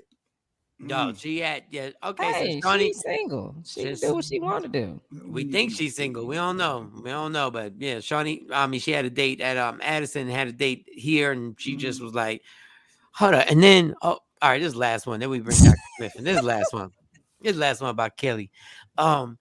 So I said this thing on stage where I was like, listen, I promoted somebody's business, and I was like, if you have a business, you can come to me. You can come to me to the side of the stage and let me know, and I'll promote it. And Jay Black, I was full of shit. I was just saying it to sound good. I was just like, yeah, this sounds good. Promote black businesses. All these motherfuckers came up. Like everybody came up. Excuse me. So everybody's coming up. I'm sitting down. Mm-hmm. And Kelly J comes like literally in my neck. Right, like this, and she goes, "You got to promote Shawnee Scott and her podcasting thing." And she was like, she literally ran down Shawnee like I don't fucking know Shawnee Scott. What you need to be promoting. She said, "What you need to be promoting is her website and starting a podcast on her Media Room 360 chat." And I love Kelly. Kelly, good looking out. But I was sitting there going like, "Bitch, I wake up every morning to this woman. Like, I'm waiting to the end to give her the main thing." But she really gave me, and I swear it felt like Shawnee sent her. I still think Shawnee sent her. She texted me because she texted me and she was like, "You need to tell Mike." And I'm like, "Nah, this for the, in my mind, I'm like, no, this is for everybody else. No, let him, do his thing with them." And so when you got up there and said it, I was like, what? I said, no. I knew I was going to shout out. I'm not going to shout out all these goddamn businesses and now shout out Shorty. I had it. But when she came up to me and she was in my neck, Kelly, we love you. We love you. Yeah, she had texted me and she was like, "You need to go tell Mike to say your business." And I was thinking, he good. You don't know how close you was about to get the business last night, but you was about to get the business. Like, so what you do is you got to make sure that Shawnee, because you know what Shawnee does every morning. Bitch, I'm with her every morning. She should have had you shout out her business, the transportation service. That's what should have happened. You being so aggressive trying to check me on my people. So every Friday we have our next guest. Let's bring him in. He master's degree, a couple of them, a bunch of degrees. He's a professor at Temple University. Teeth whitening. He got a PhD. He's a hip hop connoisseur. He's a freestyle. He's the rapping professor. He's went viral several times for being a rapping professor in class. He's also won Beat Shazam for those who might not remember. So he's done a lot of things. Good morning, Dr. Smith. Good morning, Dr. Smith. I just did a little bit on your resume. Dr. Smith. Not the Beat Shazam though. Beat Shazam, Jamie Foxx. I remember watching you on TV. Like, he keep doing this. I'm trying, I know, right? I keep bringing it back up. Put that on the bio. He won $1 million. Hey, Jay. Carjackings are up 80%. Man, we got like 90 plus carjackings since the year started in Philadelphia. They out here getting licenses to carry, shooting these kids full of holes. They running down on everybody, whether you got a hoopty or a new whip, and you talking about $1 million. But Jay Black don't give a damn. All he wants everybody to know is that you won $1 million. I gotta change my clothes before I go back out. I gotta get. Hold on. Temple University. Okay, I'm ready. You gotta change the outfit together. When I go out, I'm gonna. That's me, Jay Black. I won. That's me. Okay, now I'm gonna look different in the streets. The funny thing is, you ain't hear the first intro. He was like, "Yo, Dr. Smith's won $1 million, and you can tell by his $100,000 chair that he sits in when he talks to us." And I was like, "What are you talking about?" Look at that chair. You saw that chair. I said it's a regular chair. He's like, "No. That's a special chair created by podcast masters." There's a Bad Back 2000. That's what this is. This is orthopedic. All right. So we can go on that topic right there. The gun laws and making it easy to get guns. I'm not going to exhaust myself today. I promise you. I'm not going to exhaust myself today. And when they started making gun laws easier, in my opinion, it was just a setup because they know we're going to kill each other easier. I know it's not that simple, but Philadelphia is outlandishly a mess. And just give your opinions on the gun laws and what's going on in Philadelphia, because it's actually scary and it's sad because that city is what made my radio career. You got to write the barrel. Well, I was really I guess you don't want to say predicting, but I mean, I hate to bring it back to Biden and Harris and the conversations I was having on the radio is if you don't provide for these people. When I was talking about universal health care, when I was talking about education, I knew I've been poor far longer than I've even been gainfully employed, let alone comfortable. I know how it feels to wake up and be like, something got to give. By the end of today, I'm going to have some money in my pocket, and life is musical chairs, which means somebody's not going to have the same amount of money in their pocket because I got to get to something, man. Ribs is touching. My rent is due. I've come home with the padlock on my front joint. I'm like, yo, this is coming off. The no note. I'm talking about, no official joint, the slumlord routine where they just padlock all your shit in your apartment. You can't get your clothes. You can't get no soap. You can't get your keys. You locked out. And I was like, okay, let's get it. I'm back out on Broad Street. I got no phone. I'm moving. And I know there's a lot of people moving like that right now. So when I know that, I'm like, hey, let's open up some community centers. Let's please, y'all, because I know what the end response is. And they was like, no, I'm a boomer and I gotta protect my Medicare, Medicaid, and I don't care. I had to work for mine. I said, all right, bruh. When they throw that gun up your nose, let's see what your Medicaid do. Because you ain't want to give there's no youth work programs. It's not like Marion Barry where they was gainfully employing all the people in the summer. They not taking care of these kids. They closed down 20-something schools and opened up a prison. They sent so many clear messages over the past 15 years. We don't give a F about you. But when the kids say it back in their way, oh, no, we don't give a F about you. Get out the car.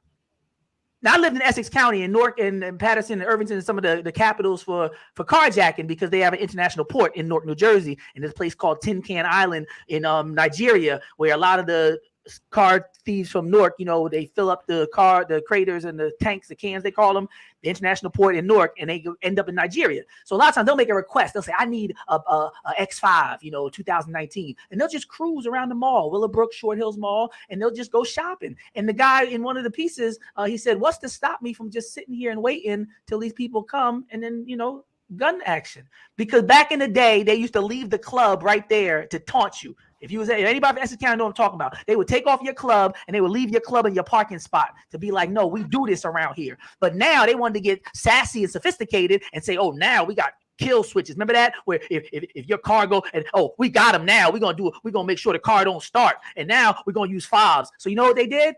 We'll just wait for you to come with your damn fob. So now when we could have just took your car, now we got to wait for you.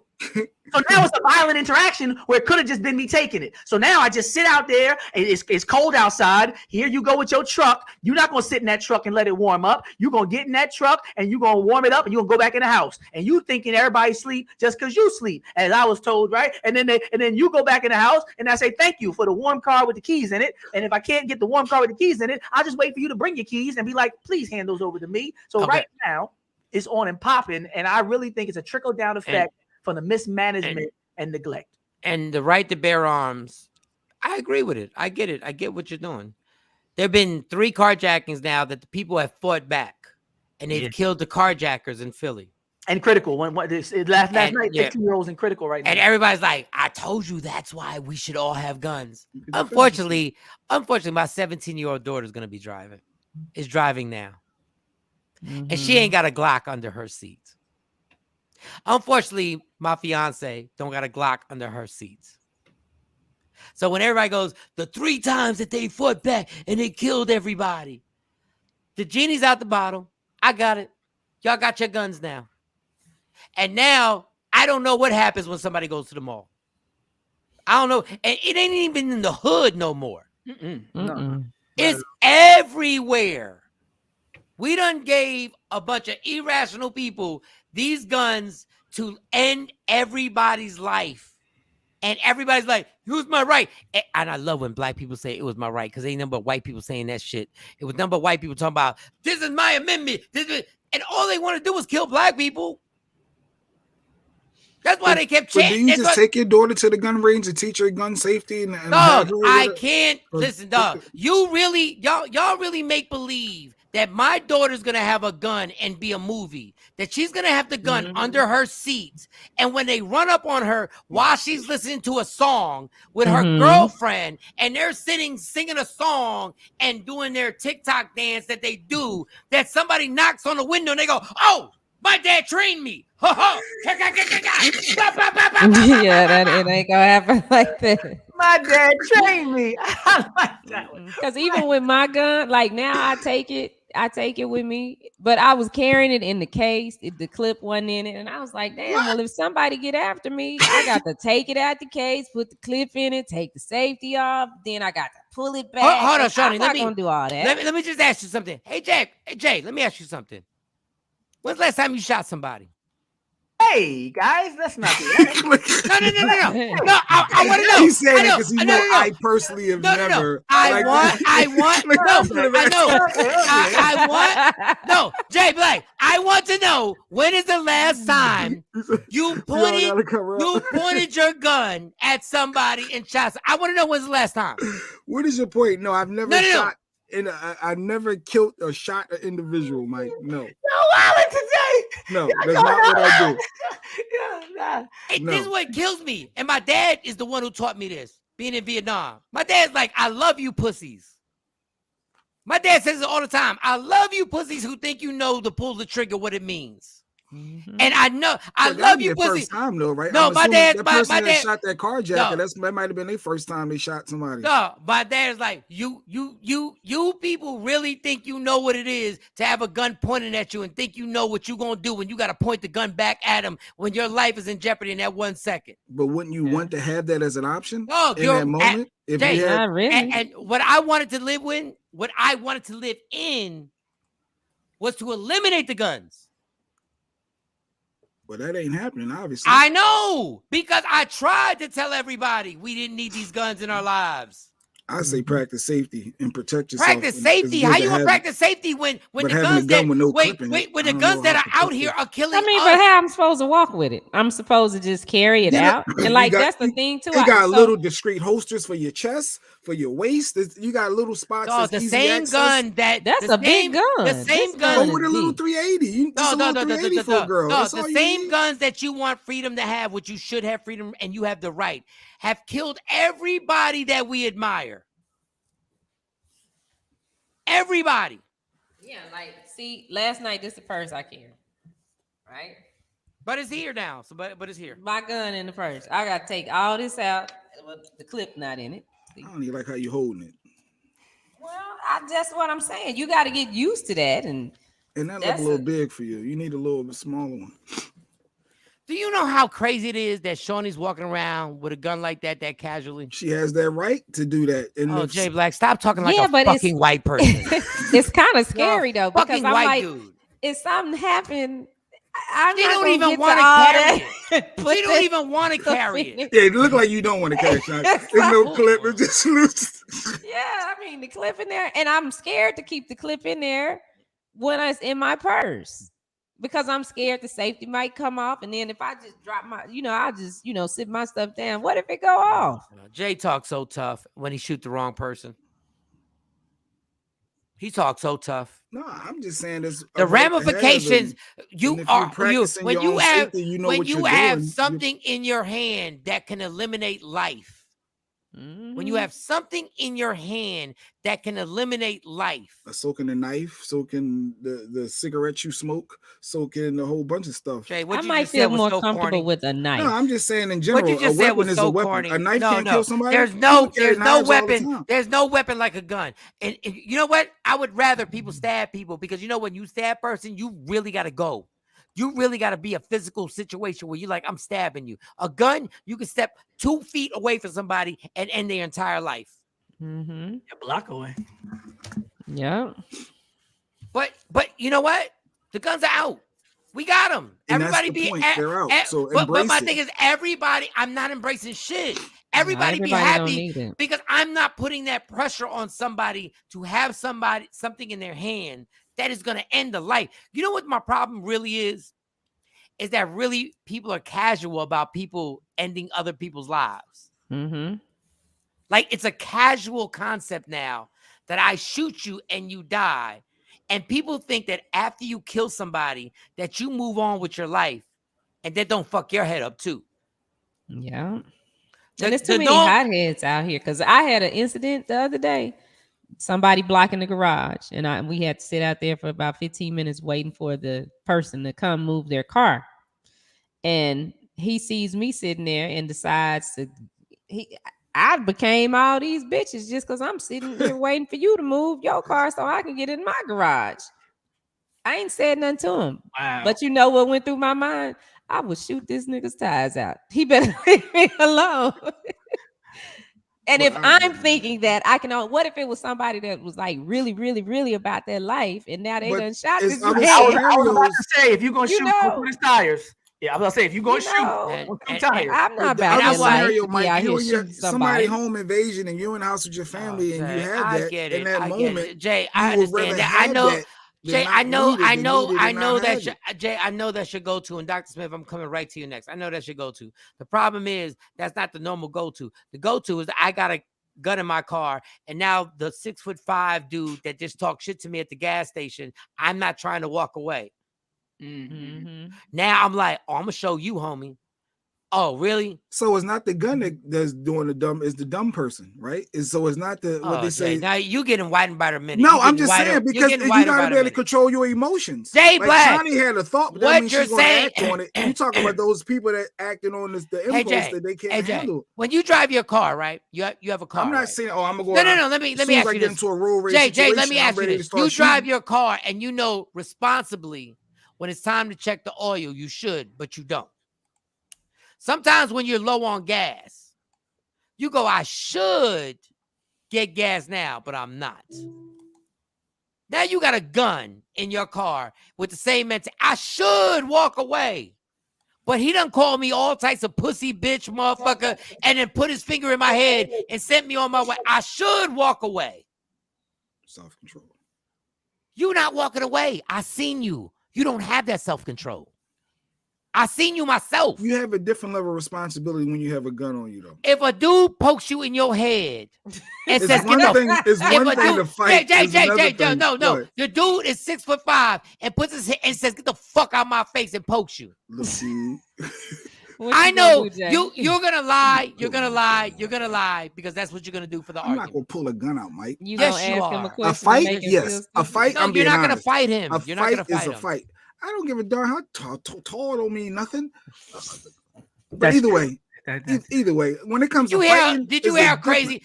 Jake, you're not fighting somebody 6'5", 250 pounds. Been there. I don't know how tall people have been, but I ain't never back down to when you hyping, you mad. Even if you want to take a L. Fortunately, I haven't. I pick and choose strategically. But if you're gonna fight somebody, you can't have the mindset I'm scared. A fight is a fight. Anthony Mason. You know Anthony Mason? Yeah, he crazy looking. Anthony Mason, 6'5", 265 pounds. If you fight him, there's a chance you're gonna die. No, you may Mike Tyson. Fight. You may lose the fight. Like you keep talking this tough shit. Like you. No, I'm just saying in general. You're not 24, my dude. I know. Okay, even at 40, you get into an altercation as a fight. It should be just that. If you're responsible enough, you know how old you sound right now. That I'm a shoot somebody because I got into a fight. Okay.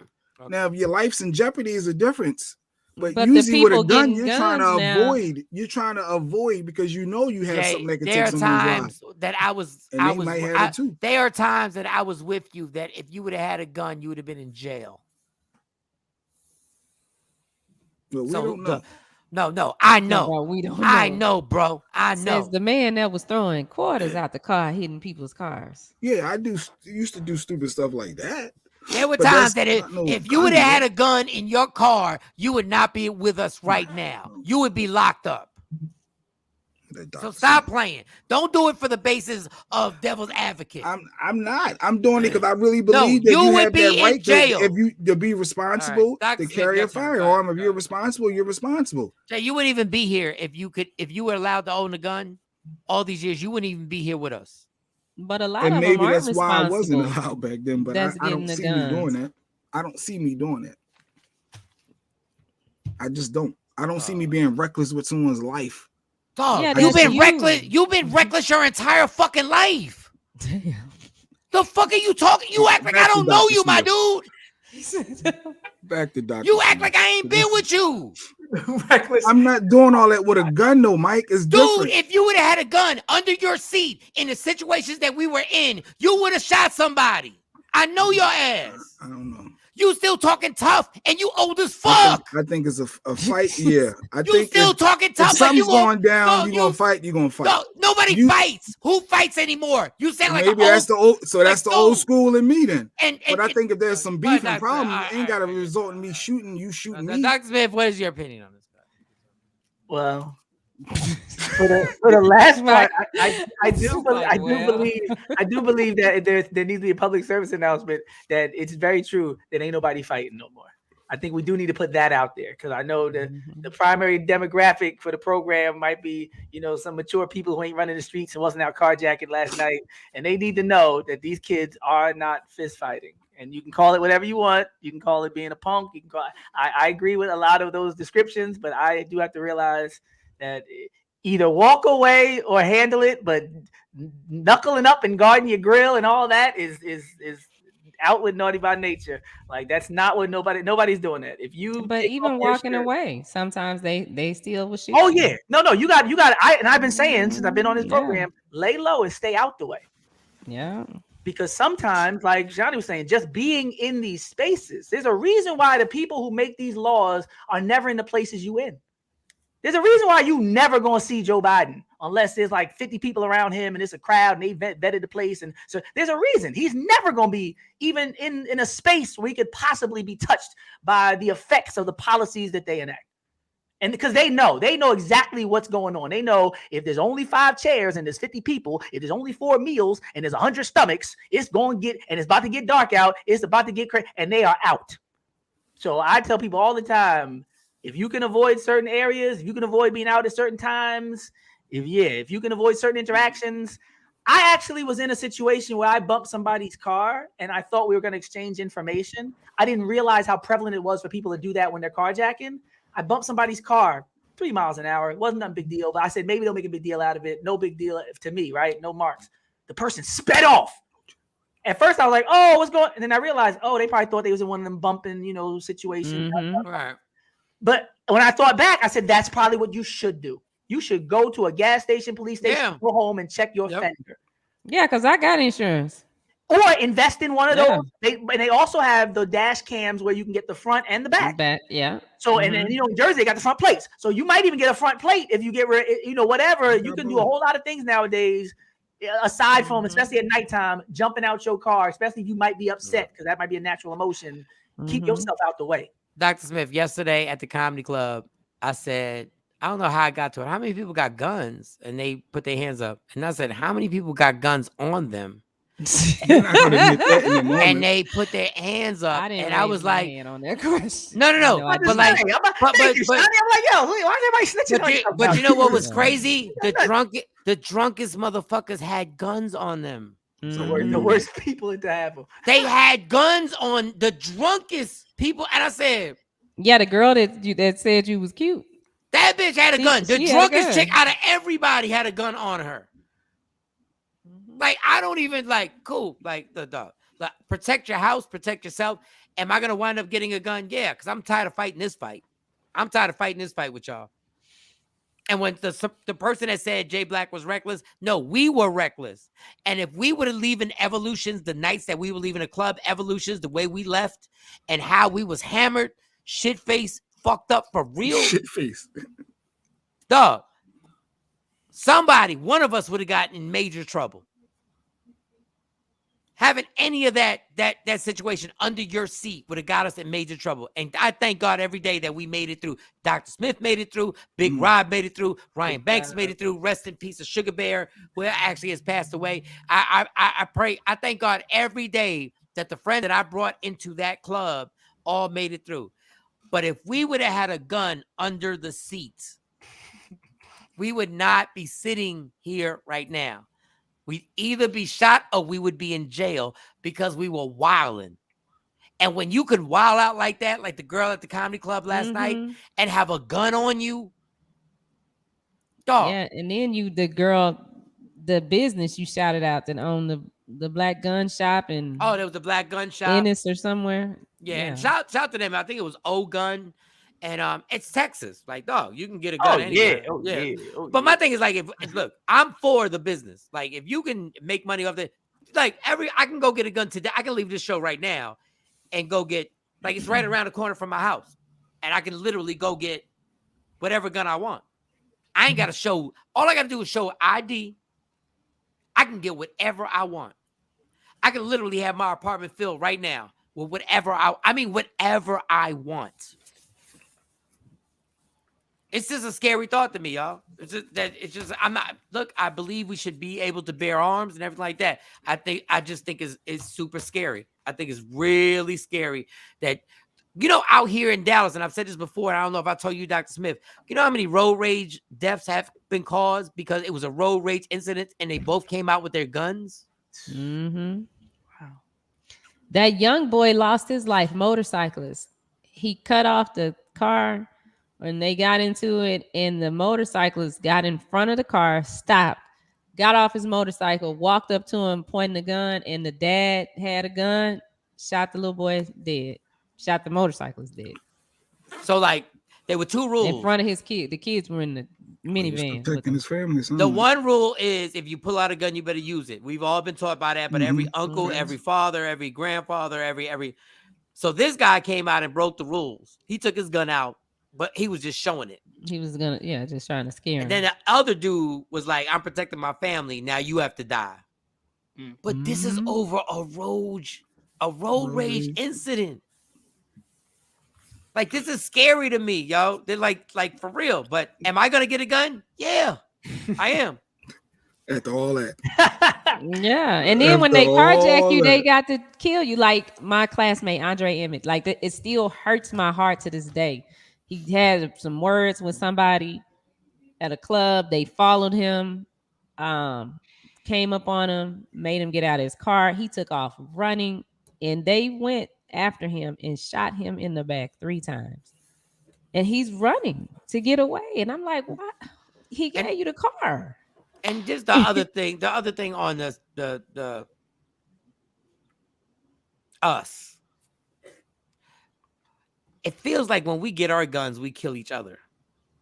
Yeah, and it was but I'm not gonna put a blanket statement because white people kill each other too. But I don't care about them killing each other. Yeah, I just feel like these kids. But Dr. Smith, here's a question. From here on out, are you a Democrat or Republican? Wait a minute, what? I ain't never been none of that. I wanted to ask you. I was always just a black man trying to survive. I'm saying, even with the gun law situation, it's beyond a catch-22 because we didn't even discuss the whole notion of police brutality and the whole story of I thought I saw a gun. So usually after they shoot us without just cause, the only thing we got going for us is that it's on tape and they can say no gun was found. So can you imagine now when they start killing us without just cause and they're going to say gun was on his lap, gun was on his hip. We did find a gun in the car. So the police story seems like the only story we got is the police because the other person's dead. Back in the day when they killed us and they couldn't recover a weapon and they weren't able to plant one, that was sometimes the only thing we had going for us. So now with everybody with a gun for protection, right? You're caught between so many different traps where it's like, if now it's my own anger I got to worry about. Now it's the police I got to worry about. Now it's the fit in the description. Oh, I see a gun. Like it's so much going on where it's like those labels just don't apply to people who have traditionally been considered outside society. But no, Democrat, Republican, never. I would never call myself any of that because too much comes with it. That's like joining a gang. There's a lot that comes with these lives. And you got to stand on a whole lot of other stuff that don't got to do with you. If you join a gang and somebody else does something, you're not out the gang. And I feel the same way about this political stuff. You in that gang. So when they don't give healthcare and 3 million people die, that's your gang. You got to stand on that. You can't drop your flag, and pick it back up later because they said something nice. No, if you with them, you got to be with them and stand what you do. And I let people know straight up, I'm not with y'all like that. I'm an independent thinker. And I'm going to ride with y'all on this. We don't have common enemies and we got common interests. And that's what I do. There's no permanent friends and all that. There's permanent interests. And as my interests change, I'll have new alliances. And that's the way it works. Whoever's going to get what I need. Are you even following this story? I'm curious. It was these 2 guys in Philly. There was a shootout. A little girl got murdered at a little football game. And the cops bullets like 20-something rounds or something. Yeah, and the cops shot back at the boys that were shooting, and their bullets actually killed the little girl. It wasn't the bullets from the boys that were shooting, but they're charging the boys for the murder of the girl, saying it's because of their actions, which led to the cops to recklessly shoot and kill the little girl by mistake. I'm just confused of how the cops' bullets can murder the young lady and the boys get charged when it wasn't their bullets. Does that make sense to you, or am I overthinking this? Well, when you say makes sense, it makes sense if you understand the history of America. There's been cases where people have been charged with murder just for being present during a shooting and who have not let off shots, but have been accused of like creating a climate where law enforcement has shot and other people have been affected. So at least in this case, people were shooting back and they got blamed. There's been situations where it's like, you caused us to, be in this situation, and so you're going to be responsible. It's almost like before Mike Brown, there's a famous picture of a bald guy with blood trickling down his face. He had been abused by the police in Ferguson. I think it was Ferguson. It's not Sandra Bland's case. But the police charged him with bleeding on their uniforms. So they beat him, senseless, and he bled on their uniforms, and they were charging him with all these different things. And one of the charges was the fact that he bled on their uniforms, and he was charged for the cleaning of the uniforms, all this other stuff. So it makes sense in that context. Can I ask something? Mm-hmm. The young men were shooting at the football game. Mm-hmm. I just want to know the story before I say it. The young men were shooting at the football game. Am I right? Yeah. It was a football or basketball? It was, I think it was football. I'm going to look it up too. So the cops shot back at the young men that were shooting at the football game. One of the protesters said there were families out here with their children. So they were mad at the cops. And the young men started shooting. They got into an altercation at the football game. They left the football game and then they exchanged gunfire blocks away from the football game. So they got into altercation. Heard the gunshots and then reacted to the gunshots. Didn't know where the gunshots would come from. There was never no gunshots fired by anybody but the cops in the stadium. I don't. Then we got to be before I give any opinion. Thank you, Lady Q. Thank you, Lady Q. I would have to be clear on, but what happened? So the boys wasn't shooting at that time. The cops. Jay, you don't know. I'm just going to base on what all I know is the bullets. They confirmed the bullets came from the cop's gun that killed that little girl. You ain't got the answers, Jay. You ain't got the answers. I'm still confused on how the boys are charged with murder. But you don't have the story, Sway. You don't have the story. They confirmed that the bullets came from the cop's gun that killed the little girl. But we don't have the story. That's all I need to hear. The bullets from the cop's gun killed the little girl. This is the problem. This is the problem with us. We always say that's all I need to hear. That's not what wins in court. Well, I'm listening to it right now. I'm watching the real story. Gunfire. Supporters held a Justice for Fanta rally outside the courthouse in Media. Delaware County's DA says Fantability was likely killed when officers fired at teenagers who were shooting at each other outside of a football game last August. Okay. I mean, likely killed by the police gunfire by teenagers that were shooting at each other outside of a football game in August. They confirmed that it was the ballistics from the cops. Dude, they were teenagers shooting guns at each other. What were they saying? No. Listen. I am on you. Y'all know I am adamant about. I am not for the police. How are we going to ignore that the cops ran up on teenagers shooting at each other? They've cleaned that story up so much since they found out that it was the cops. Okay. When you said he cleaned it up so much, they what are you talking about? That story. They knew nothing about this is why. And they couldn't figure out who and did this it. is why where the cops came from. They couldn't even figure out it was a damn firecracker until it was confirmed that the cops did that shit. And this is why we just don't know. They were blocks away from that game. They were not outside the football stadium. They were blocks away. And they went and hunted down these 14 and 16-year-old kids and blamed it on them. And Lady Q might be 100% right. But this is what I'm saying. We don't know the story, but she might be 1,000% right. I know she's been following it. She's been really following that story. All I'm saying is that I don't know the story for this, so I'm not saying nothing with the story. I'm not gonna say nothing because I really don't know. So your actions. This part is important from the Philadelphia Inquirer. It says the girl's name is Fanta, right? Fantability, and it says Fanta was struck by a bullet fired by one of 3 Sharon Hill police officers who were monitoring the crowd leaving Academy Park High School after the season opening football game against Pennsbury. It remains unclear which officers fired the shot that killed her, but all 3 have told investigators they opened fire on a vehicle they mistakenly believed was involved in the shooting between Ford and Strand, which prosecutors said took place about a block from the stadium. So they got the wrong vehicle they were shooting at in the first place when they ended up killing this little girl. This is bad. horrible. This is Philadelphia. horrible. And So how is the boys being charged? How is the boys being charged? And I'm saying, like, can you read the beginning of that story again, Phil? Dr. Well, the title is, for those who, you know, it said 2 teens were charged with murder in the police shooting. They killed an 8-year-old girl at a high school football game. Angelo Ford and Haseen Strand have been charged with first-degree murder and related offenses. Can we stop real quick? Can we make sure we all heard that, right? So Can we be? I just want everybody to be as upset and appalled at what he just read, and I want the fury of everybody to be mad as fuck at what we just heard. So let's read it one more time. Yeah, I mean, next part says the same thing. 2 teenagers who prosecutors say started a gunfight outside a Sharon Hill High School football game that led to the fatal police shooting of 8-year-old Fanta Ability in August have been charged with murder in connection with her death.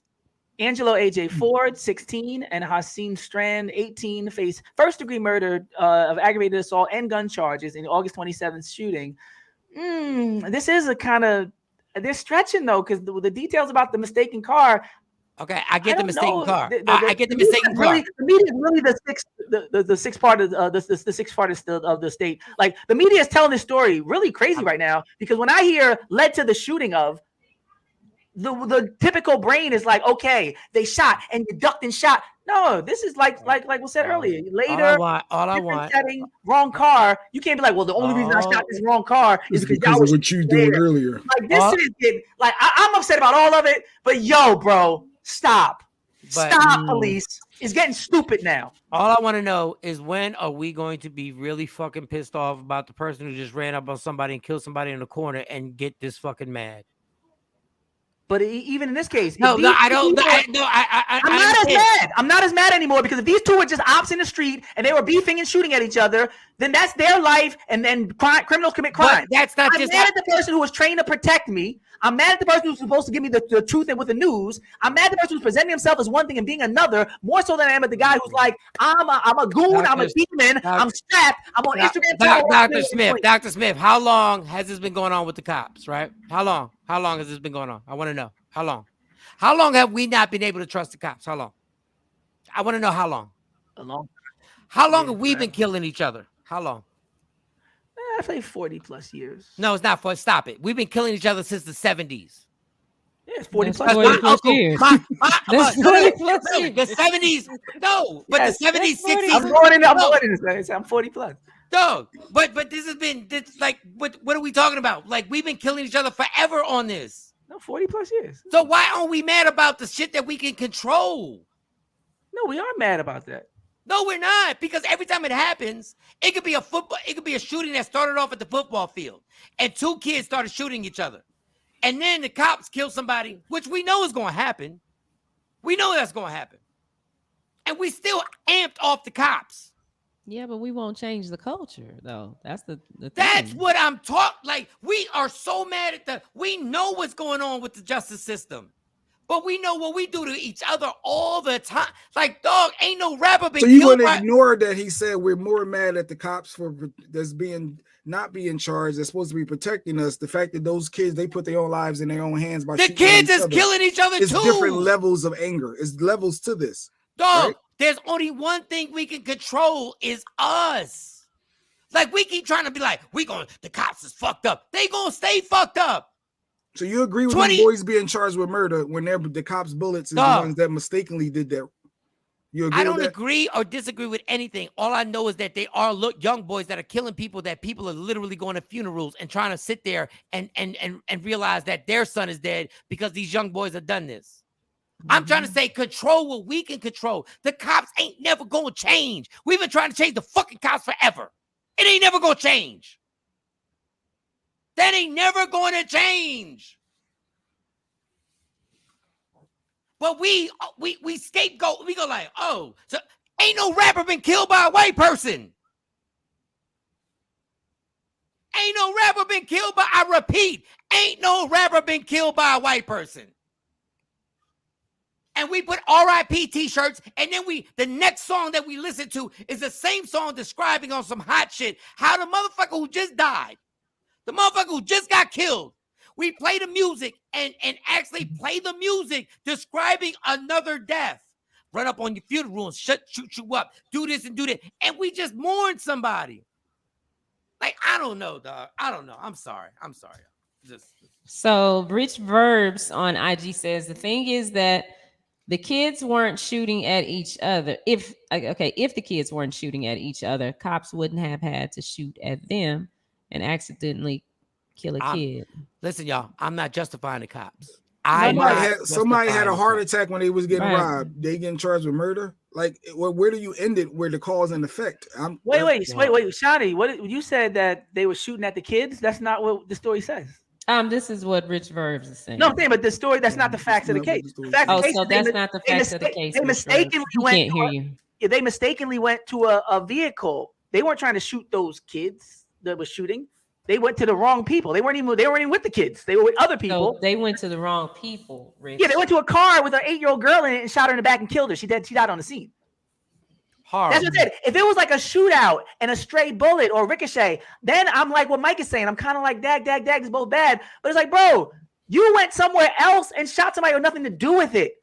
So I'm not even including these other guys. So if I'm in my house and some other people outside, somebody runs in my house and shoots me, that's like the Breonna Taylor thing. I don't care who you were looking for. I don't care if my boyfriend was a drug dealer. I'm an EMT worker. I'm sleeping. You're dead wrong. Don't tell me, the boy you were sleeping with, he like, that's not, no. Once you Dr. Smith is absolutely right. Or what Dr. Smith is saying is absolutely right. It's absolutely right. So I don't want to say anything. All I want to say is this whole story started with what? Gunshots. Because somebody was shooting. By who? Teenagers were shooting. The cops are absolutely 1000% full of shit and wrong, and they should be held accountable. But this whole domino effect started with young boys shooting. We don't even have to bring up what's going on in Philly right now. That ain't got shit to do with the cops. I don't know. I can't say that. I can't say nothing to do. These cats is wild. No, I can't say nothing to do with the cops. I've been outside, and you can okay, hip hop analogy.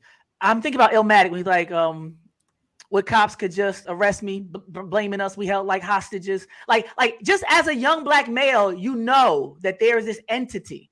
You know, but we compared the police to the Nazis and all that. But now there's so many references to police brutality in Illmatic alone, where it's like he references, I'm a young black person, I can't get a job, but this or that, school's failing me. And there's these armed people that come through our block routinely. They harass us, they kill us, and hell to the fell cop who shot Garcia. Like there's so many lines just on that one album where it's like just existing in this space. It was like tension, the fear, the anxiety, the violence. There's one entity that if you're just chilling and barbecuing, if you're just walking down the street minding your business, 10, 11, 12 years old, they will put a gun to your effing face and change your life forever. So by the time I get to 16 and I'm frustrated and I'm violent and I'm angry, it's not because of my mom. It's not because of my friends. It's because I've been molested and abused by these men with arms, and they put guns in my face, and they make me feel like a victim, and they make me feel like I'm suspected everywhere I go. Chris Rock jokes about it. Everybody talks about it. It is the police fault to a large extent that they create this environment. So by the time I end up popping off, don't act like I ain't been strip searched, had guns to me, and been fit a description 20 freaking times, been pulled over. I like 19, 20. Like, no. Hey, Doc, they do. I agree, but the fact the worst is, experience I've had in my life in 45 years have been with police. Guess what? Well, Doc. The worst experience I had was getting extorted by other black men in Philly. No, I could fight. No. My thing is like, no, I can fight back. I don't mind a situation where I can fight back. It's not gonna be as bad as one where I have to let somebody abuse me. There's no way to compare the two to me. So There's no comparison. But you can fight back. Y'all can no fight back. comparison. More black people. So who's getting killed more? In front of your children, in front of your lady. Somebody can literally manhandle you. People are killing people. Dudes are killing people over beef in front of their families all the time in North But Philly. at least you can fight back. No, you can't when they roll up on you. In North Philly, dude was bathing his child. For me, it's worse. And his boy. Hold on, let me tell you what's worse. There ain't nothing worse than this. Your boy calls you out. I was right there on 5th Street. Your boy calls you out while you bathing your child and says, let me talk to you for a second. Your homie. And you come out and he busts your head off and kills you right there on North 5th Street. He couldn't fight back. But he's not deputized to protect him. Dog, we're not. You are so we're so obsessed with it's worse. Dog, these It's worse cops when the ain't guy never who's gonna protecting change, Dr. Smith. No. The cops ain't never gonna change. I want to repeat. I'm not absolving them. I don't give a. You know what? They don't give a fuck about us absolving them. We're trying to cure something that will never be cured. What we can't cure is the fact that most Black and Hispanic people are getting killed by other Black and Hispanic people. We can't control the cops. They're not going to change. Malcolm said, "I don't blame the puppet. I blame the puppeteer." So stop looking at. We've been saying this for 50 years. You can't solve a problem without a systems analysis. Leonard Jeffrey said, "If you don't have a systems analysis, you end up with a paralysis." When has it worked, Dr. Smith? When has it worked? Systemic analysis. It works all the time. When have we ever changed the system that we keep complaining about? We're never going to change this system. It's built forever. It's never going to change, dog. No, the system's what creates the results. It's not the individual participation within a system. Dude, we're never going to change the powers that be. We can only change us. So you don't think if the culture changes, you don't think if there's a change in the entertainment industry and what we allow to be pushed out, what's allowed to be, for people to hear, for people to see, you don't think it's that never going to happen. It's never going to happen. But why can't it happen? How about we do this? We bet $1,000 right now, all of us, and we revisit this in 10 years. I mean, I get I that. promise you. I promise you. The government will be the same. The police force will be the same. Well, and be worse. And entertainment will be the same. Be worse. No, it'll be worse. We ain't changed. That's why I keep do like everybody about like, right, let's change this systematic. Let's do this. We have to change us. Is it changing with some of these charges that some cops are getting? Do you feel a change there? Do you see more and more cops getting charged? Dog, you see more and more cops getting charged, and we're like, what's more and more? I want to know what more and more is. No, I'm just in general. We've seen. I want to know. What more and more? The injustice that have been highlighted. What's more? Okay, so what's more and more? How many? Two? 3? But that's more than 2, 3 more than what it's been. Right? Do you know how pathetic that is in 2022 that we say 2 or 3? No, in general, there have been more. How about this? I'll give you a funny one. I'll give you a funny one, Jay Black. I'll give you a funny one that has nothing to do with anything serious. The NFL now has only one Black head coach. In 2022. One Black head coach. And how about this? The NFL coach that won 9 games. Money's everything. That won 9 games got fired. Always chasing that dollar because of how the people in charge, the white folks, are putting it out. So there's never going to be a coming together Jesus moment for the Black folks. It's not. Because the white folks say you got to be better than. You got to get out. You can't not be successful without doing these things. It's a machine. It's a machine. And the white folks is running it. So I'll give you the simple example of NFL 2022, a league that is literally dominated by Black men. By Black men in 2022. No. Predominantly occupied by is different than dominated. That implies okay. Well, whatever the they don't dominate nothing. Well, because they can't even wear shirts with slogans if somebody tells them not to. And I agree with that. There's one Black coach. That'd be like because they just fired a bunch of people, so you are misleading the people. Can I explain this, Jay Black? Can I explain? I'll say something funny. I'll say we dominated the plantation because we was deep. Right, because it's the plantation. How about Black players are dominating the NBA and the ratings are going down because they're seeing the effect that these players are really having in the control that they're having. Let me go back to the NFL. A Black coach had a team that won 9 games. Another coach for the Texans had a team that had no quarterback, and everybody predicted that he would have no wins. He had 4 wins. The white quarterback with the Detroit Lions, the white head coach, had 2 wins. Let me ask y'all who kept their job. I mean, the white coach, but I think and there's more layers to that too because go ahead. So that means we gotta change that system. Yeah. I mean, but the individual achievement doesn't mean as much as the systemic oppression. That's what we've been saying. So you're saying somebody I'm saying is the only thing we can change is us. We're not changing the NFL. We're not changing the police department. Y'all can rally up all y'all want. I promise you in 10 years, the cops will be the same fucking thing. I promise you. I promise you. Well, not without money. So we have to stop killing ourselves. But sometimes the best way to do that is to change the system and attack the problem at the root. Hey, Dr. Smith, how long we've been trying to change the system? We a lot of us don't try to change at the root. A lot of us I want to know how long say things like we're killing each other. We haven't. A lot of us say we need. People haven't tried. The people that have been onto it have been killed.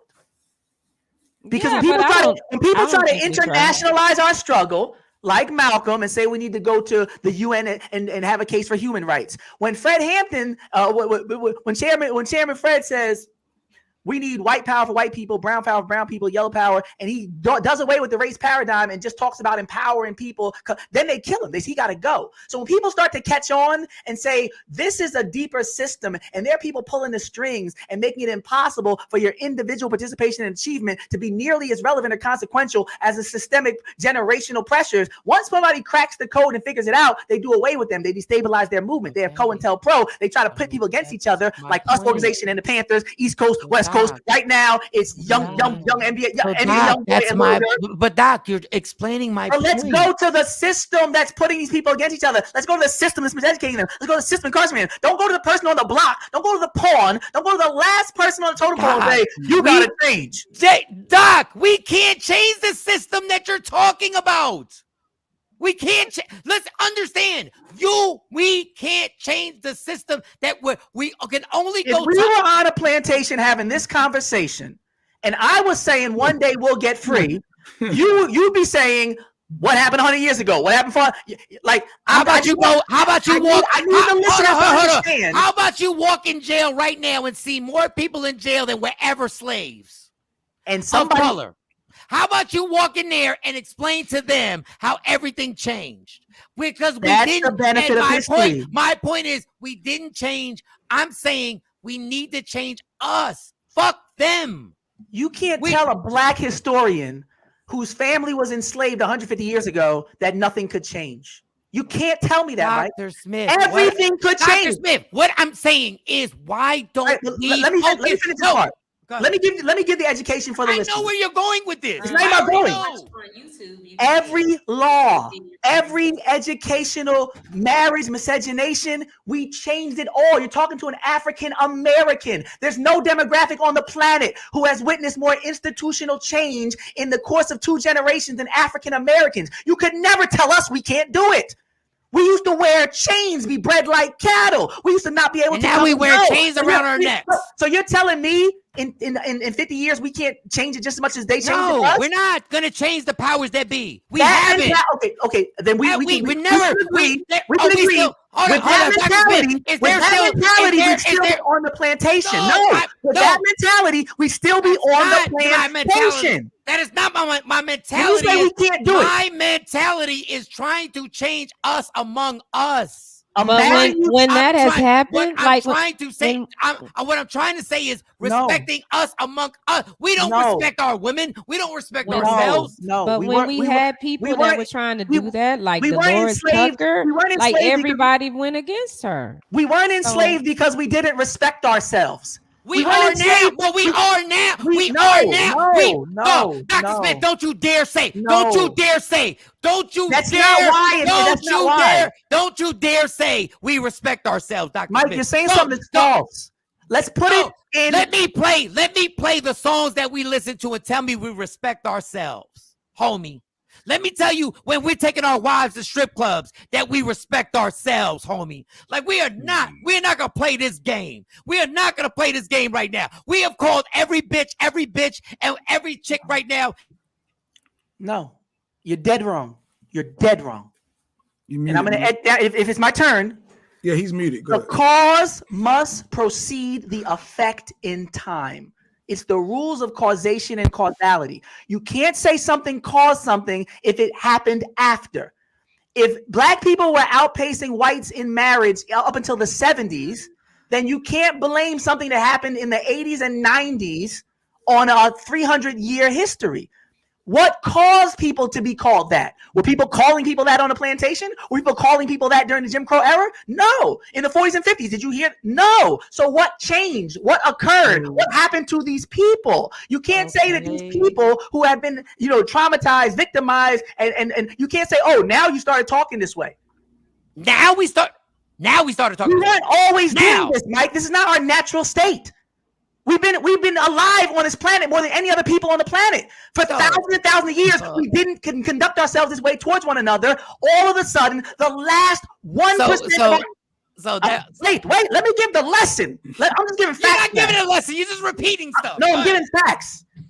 No, you're not. You're giving excuses. No, the first people on the planet who were able to master art, sciences, in relation to one another. I know. The people who taught all the other people on the planet how to be civilized. I know. To act and deceive yourself and try to assume because of the last 1% of our history on this planet, we've had a downturn. I know. And somehow that's because of ourselves and not because of what happened to us. And what I'm saying is we have to help ourselves, and we got to change this because we can't beat something in this political power. We're not going to be able to change this. We have to change ourselves. Okay, why not? How about I want this simple thing? No, why not, Mike? Hold on. Oh, I just want to. Okay, I just want this simple. Wait. Just give me why not? Why can't we change it? You said we can't change it. Because everybody has tried. No. You can't believe a power system. Dr. Smith, first of all, I'm gonna say two things. Number one, you believe that we're gonna change the powers that be in this world. You're bugging. It's never gonna happen. Ever in life. Okay, well, no, let me finish. What are you basing that on? Hold on. What are you basing your statement on? Base it on a fact. It already failed. I'm basing my optimism. It already failed. I'm not a slave. It's already failed. I'm not a slave. I can vote. I could bear arms. So they tried. A lot of people very successful. You're not a slave, but you're going to ignore the fact that there's slaves in jail right now. You're going to ignore that, right? I'm ignoring that. I'm saying that. Wait. Are you going to ignore that they are not? Wait. Let me give you my lesson. They are now in jail in Louisiana. The prisoners are now in jail on plantations picking cotton right now. So why can't we get them off the plantation the same way we got the last people off the plantation? I'm saying there's precedence to support my optimism. You don't have precedence to support your pessimism. What throughout the history says we can't fix your settings, Mike. Fix your settings. We've changed the voting laws. We've changed schools. We've changed marriage. We've changed all that. Hey, Dr. Smith, in 2022, there are people picking cotton, black people, and people of color picking cotton in 2022. Am I lying? That means that. No, I just want to know, am I lying? No, you're not lying, Mike. So it worked. We're still under oppression. I won't disrespect my ancestors by ever comparing what they went through to somebody who gets locked up. Dr. Smith, you're not listening. I'm not disrespecting anybody. I'm saying we have. Don't try and change. I'm not saying you are. Why are we trying? Wait. I can't compare the two, Mike. You're saying that somebody. Because you're not locked up. You're not the one doing it. I know. I've been locked up. Are you locked up? I know they're being locked up. Are you locked up for 20 years on a plantation right now? Mike, slaves were there for their whole lives. That difference alone. And there are people there for their whole life. There are people there for their whole lives. Everybody was, though. There's a difference between some people being lifers and everybody that's born is born. Dr. Smith, did you say some people? Did you say some people are doing life? Do you know how many people are doing life right now? Mike, you can't compare it to slave. No, you can't compare anything to anybody unless you're going through it. No, okay, but it's not comparable. It's not a comparable experience. It's not, Mike. People in jail, there's some vestiges of slavery that people always compare. I understand the comparisons. Wow. But to say that changes haven't been made and we can't do it, to me, it smacks. That's not what I was saying. You said we can't change it. You did. No. I said, why do you think we can't change it? I asked you, why do you think? Dr. Smith, the government, we can't change. We as people can change. The government will never be. We will meet here back in 10 years. Let's go 10 years from now. And I promise you, the government. What are you basing this on? You're talking. And it makes no sense. Hey, Dr. Smith. Dr. Smith, who was the last president? Who was the last president? Mike. Who was the last president? Who was the last president? Okay. Who was the last? Just answer. Who was the last president? We gotta bring some structure and logic to this. No. Let's bring no. You want your structure. The last president was Donald Trump. The last president was Donald Trump, who literally favored actual racists. Do y'all want me to give the lesson? I don't want your lesson because your lesson just goes on. Master degrees and PhD. Now is the time where we need. Sound like I did. We need the context. We need context. Muted itself again. So listen. You muted, Mike. No, I'm not listening, dog. I'm saying the audience. President was Donald Trump. The government that Abraham Lincoln. White people rushed the White House. And you're talking about we changed it. White people literally ran the White House because they didn't like what the fuck was going on. And Donald Trump said, rush the White House. We didn't change anything. That's not the truth. And you won't do that to my ancestors. I'm going to say what my ancestors did. I am. I love the way. You will. You can't do this. It's not true, Mike. We did change. The African American struggle has been the most consequential in the shaping of the United States government of any people on the planet Earth. Who are the poorest people in America? Let me finish. What race is the poorest race in America? Please. What race is the most jailed race in America? Can you just answer that question before you go into your monologue and with your 6,000 words? Who are the people who are more victimized and the poorest in this country and who have been tortured even in 2022? Please tell me who that is. The same people who without any money, who without even a human status was able to change and ratify this Constitution. The same people. They didn't ratify the Constitution. That's a fucking lie. That's a fucking lie what you just said. No, it's not, Mike. They did not eradicate the Constitution. They did not, homie. No, they didn't. You think we're still 3/5 of a person and we're yes. You want to. We're not property, Mike. You really want to bet? Oh, they're not property. You just called the NFL football players property. You just called players that were property. Let me go. Let me do what I'm doing. Let me go and teach the lesson, Mike. Let's take turns because I'm saying some stuff that's just pure fact. The America that Harriet Tubman envisioned. You're muted, Mike. You're muted. Okay, let's take turns though, please. Let's take turns. Like you go for 2 minutes. I'm going 2 minutes. Okay. First thing you said was wrong. The first thing you said was wrong. Okay. So just because you spit it out and you got fancy words, that's wrong. Okay. What did I say that was wrong? And I'll stand corrected if that be the case. What did I say? The Constitution. Really? Really? Black people did that. We still don't have the Constitution still isn't being enforced for Black people. It still isn't being enforced. The same Constitution that's been here for hundreds of years still is not being enforced properly for Black people. Why? Because the people who control that situation ain't never going to let it. Oh, so the system's what we need to focus on then.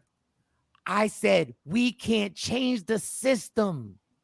We can't change it. We can only change ourselves and our community. So we don't care. You go get your 2 minutes. Go ahead. Did we change the system of enslavement, Mike? Do you want me to answer that? I'm just talking. I'm having a dialogue. Did we change There's a prison. Mike, plantation system of slavery. I'm just asking a simple question. Can you please Google how many Black men are in jail right now? How many Black men and women? Can you Google that? Mike? There are more people. I'm having a dialogue. There are more Black people and Hispanic people in jail that were ever enslaved. I acknowledge that, Mike. And now I ask you a question, Mike. The plantation system of enslavement, where our babies were raped at 9 years old.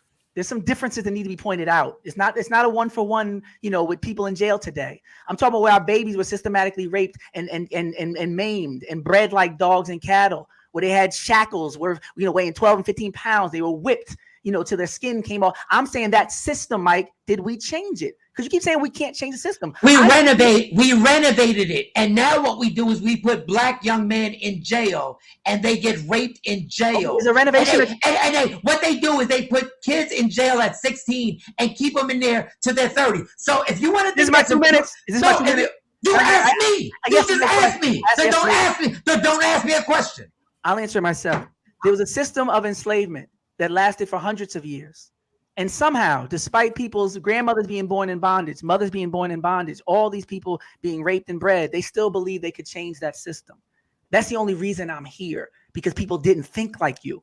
If they thought like you, we'd still be on plantations. If anybody woke up on a plantation after being raped, after being whipped, after being bred like cattle and labeled not human, said, we can't change this system, there would be no rapping professor with 5 degrees. There would be no Shazam. There would be no Media 360. There would be none of that, because that mentality would have kept us in bondage. When there was Jim Crow segregation and people were getting lynched every day, somebody could have said, man, they've been lynching people all the time. They ain't never going to change that system. Luckily, people like Ida B. Wells and others said, no, this got to stop. They're not going to keep doing this. Just like when people said you can't go to this school, Ruby Bridges and them said we could change this system. They said you can't ride on the front of this bus. I think said we could change this. Your 2 minutes is done. Oh, come on. Hollow. Fix your hollow. 5 degrees though, nice. That's dope.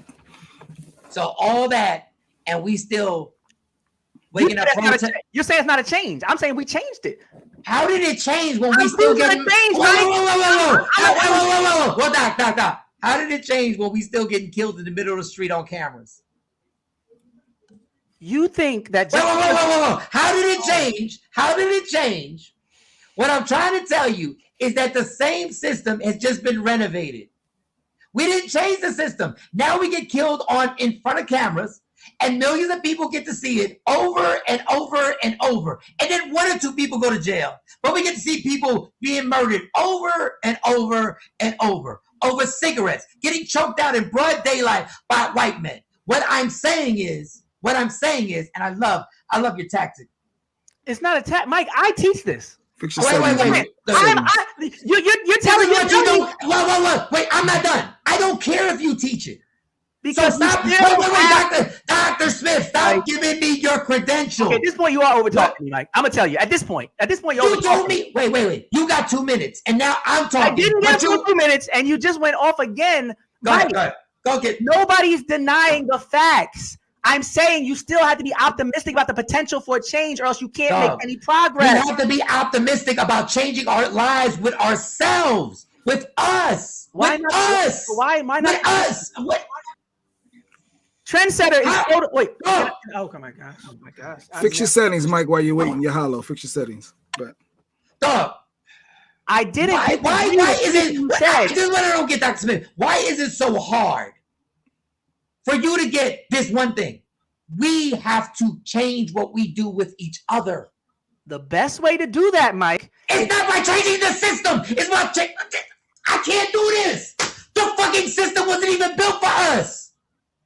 We're trying to change a system that wasn't even built for us. Go ahead. I'm sorry.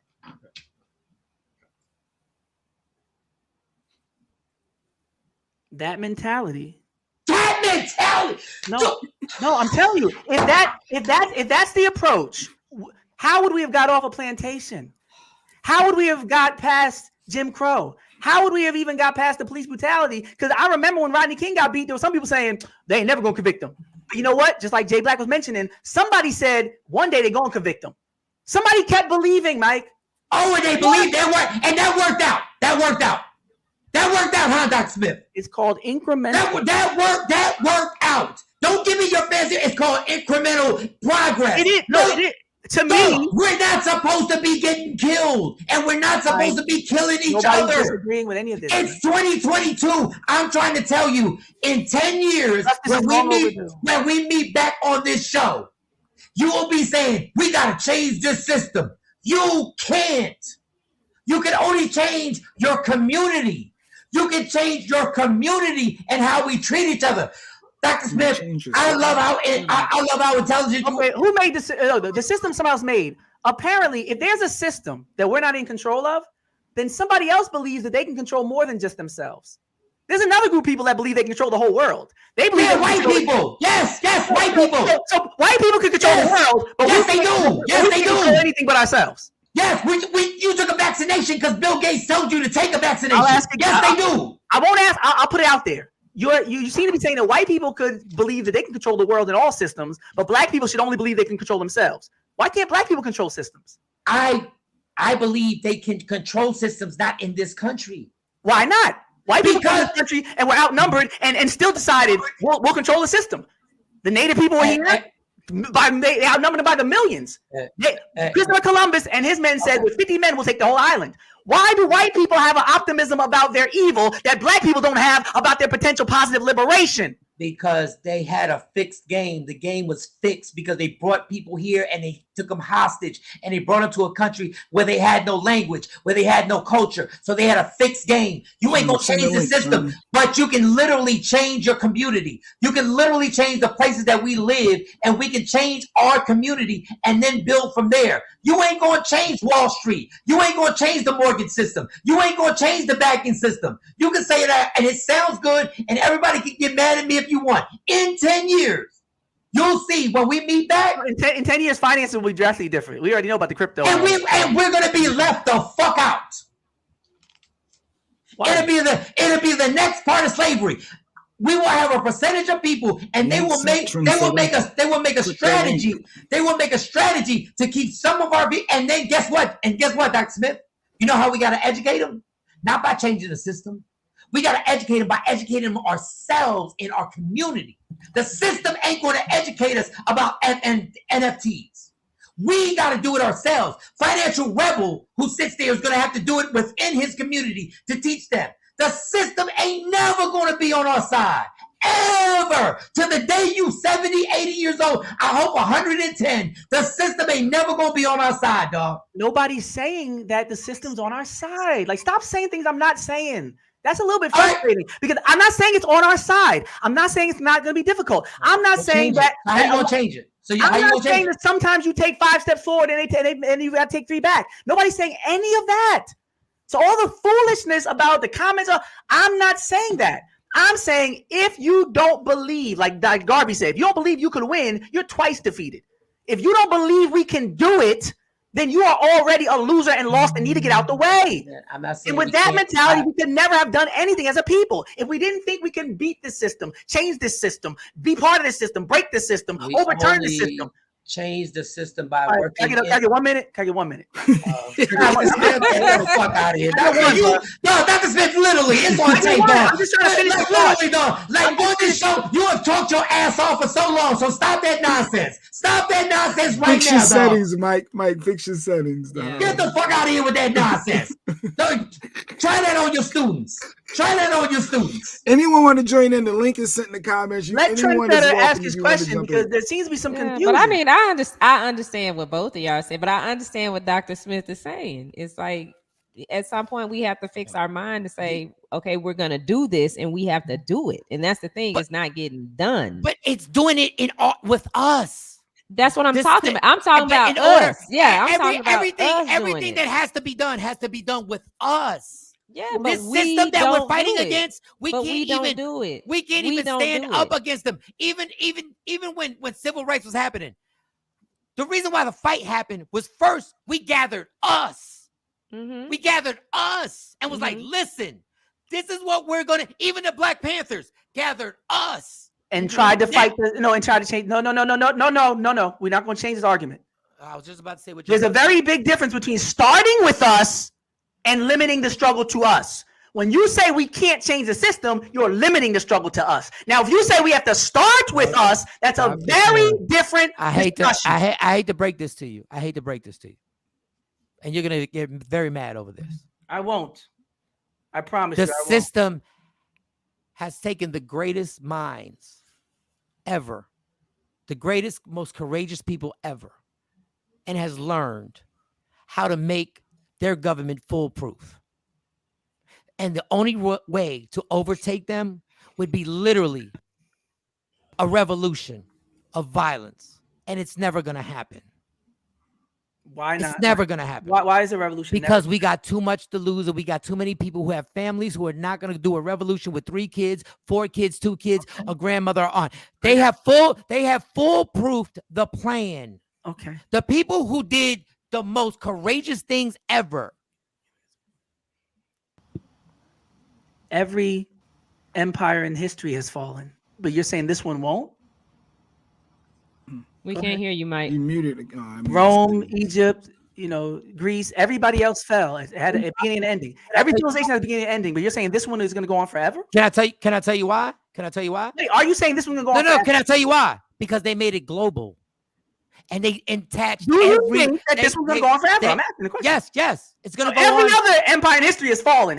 Everything has a beginning and an end. But for some reason, Dr. Smith, you're a smart enough man to say, you're smart enough to know there's never been a global takeover like this. Ever. I agree. And most empires fall due to overexpansion. You can't.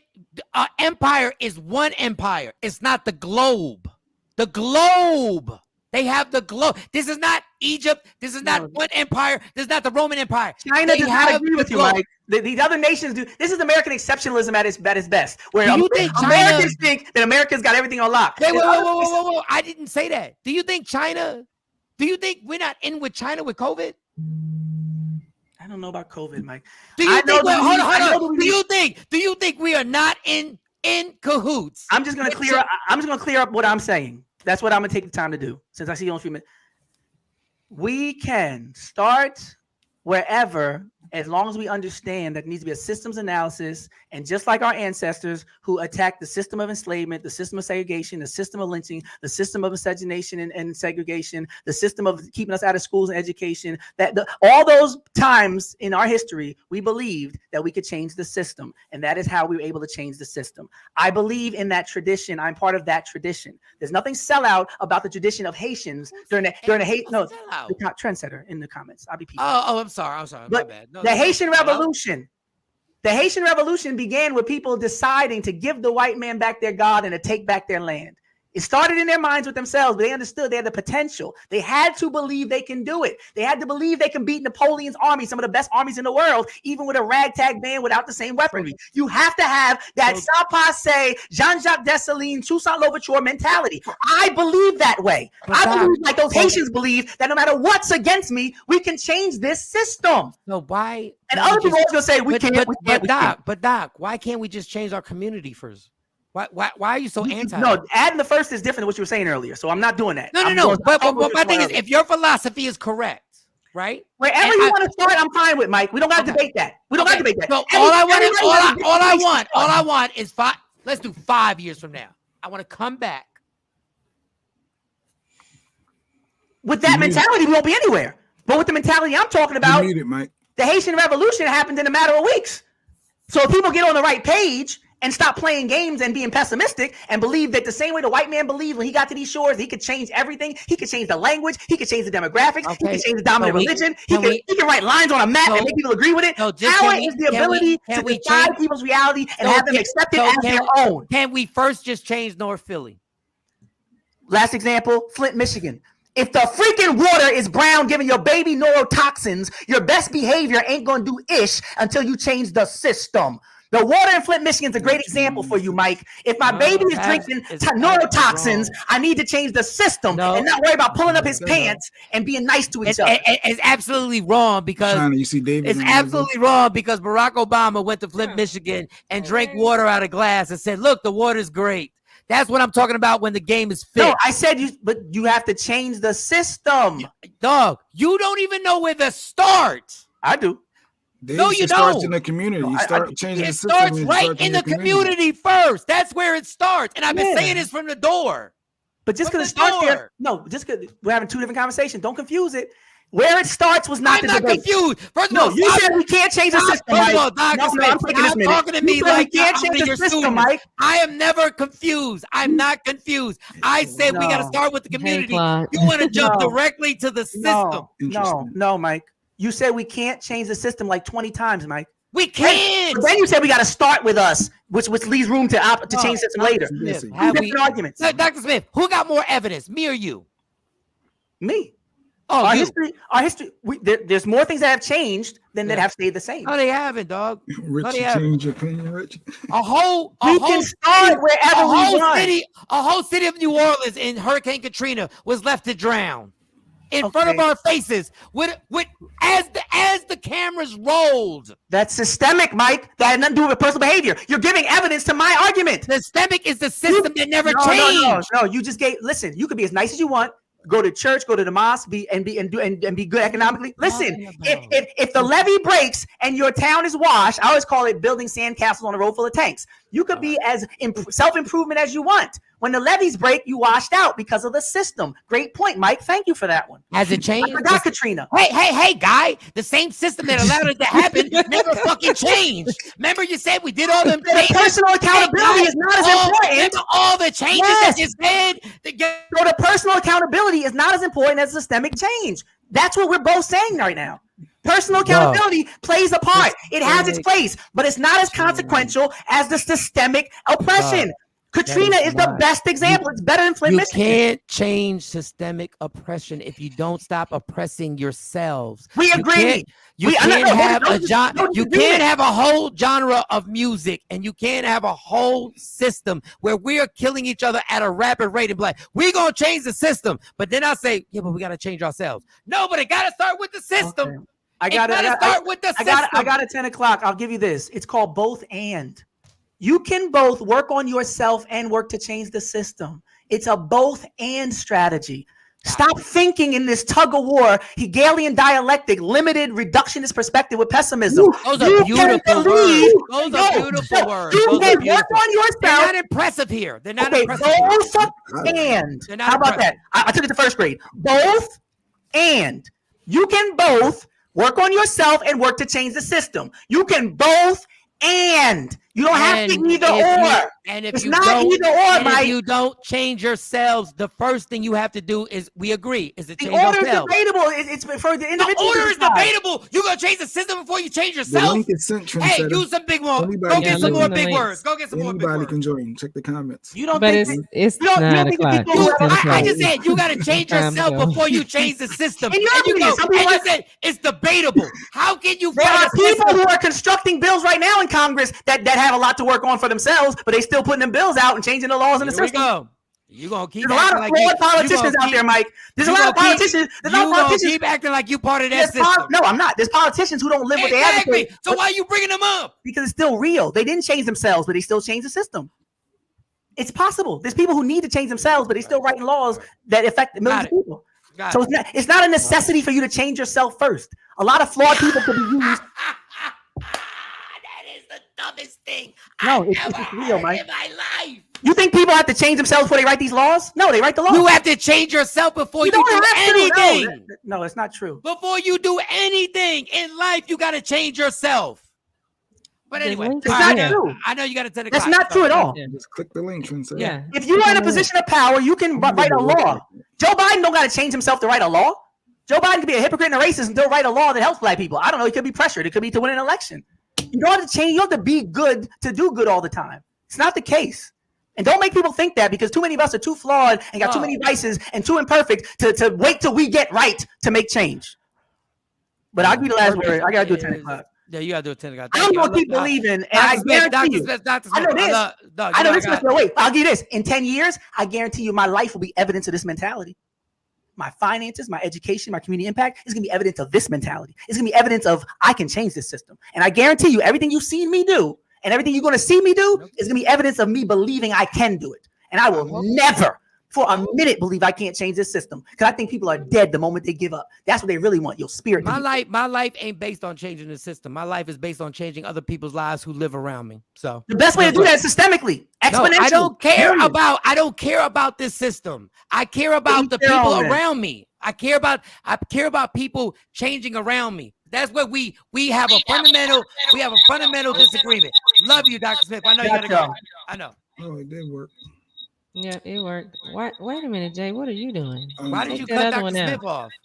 I didn't cut. No, he clicked out. He had to go. But we got another guest. Oh God, I can't take no more guests. Yeah, he down there. I'm exhausted. I can't do no more. I think he's on your side. That's Yeah. Trendsetter. Hey, What up, Trendsetter? Trendsetter? Hey, So the what's link up, works. Mike? Hey, Send the what up, link out. Y'all Trendsetter? can click on what's it. up, Mike, you had some very valid points.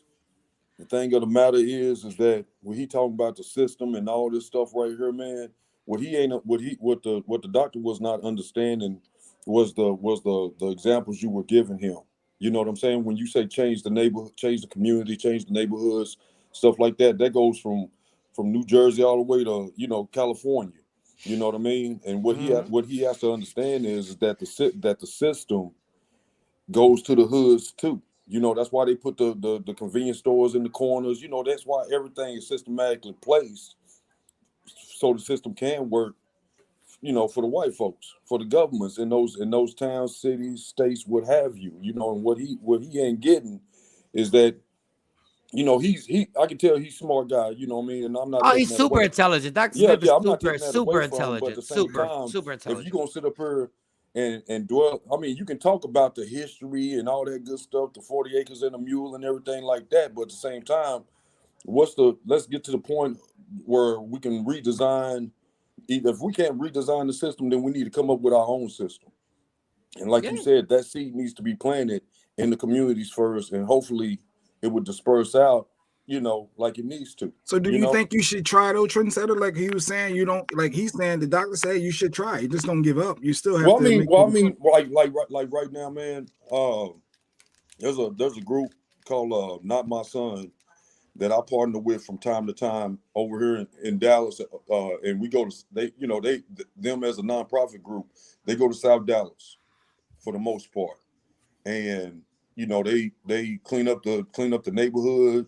They interact with the councilman that's part of that district and everything like that, and that's what we're doing. You know what I mean?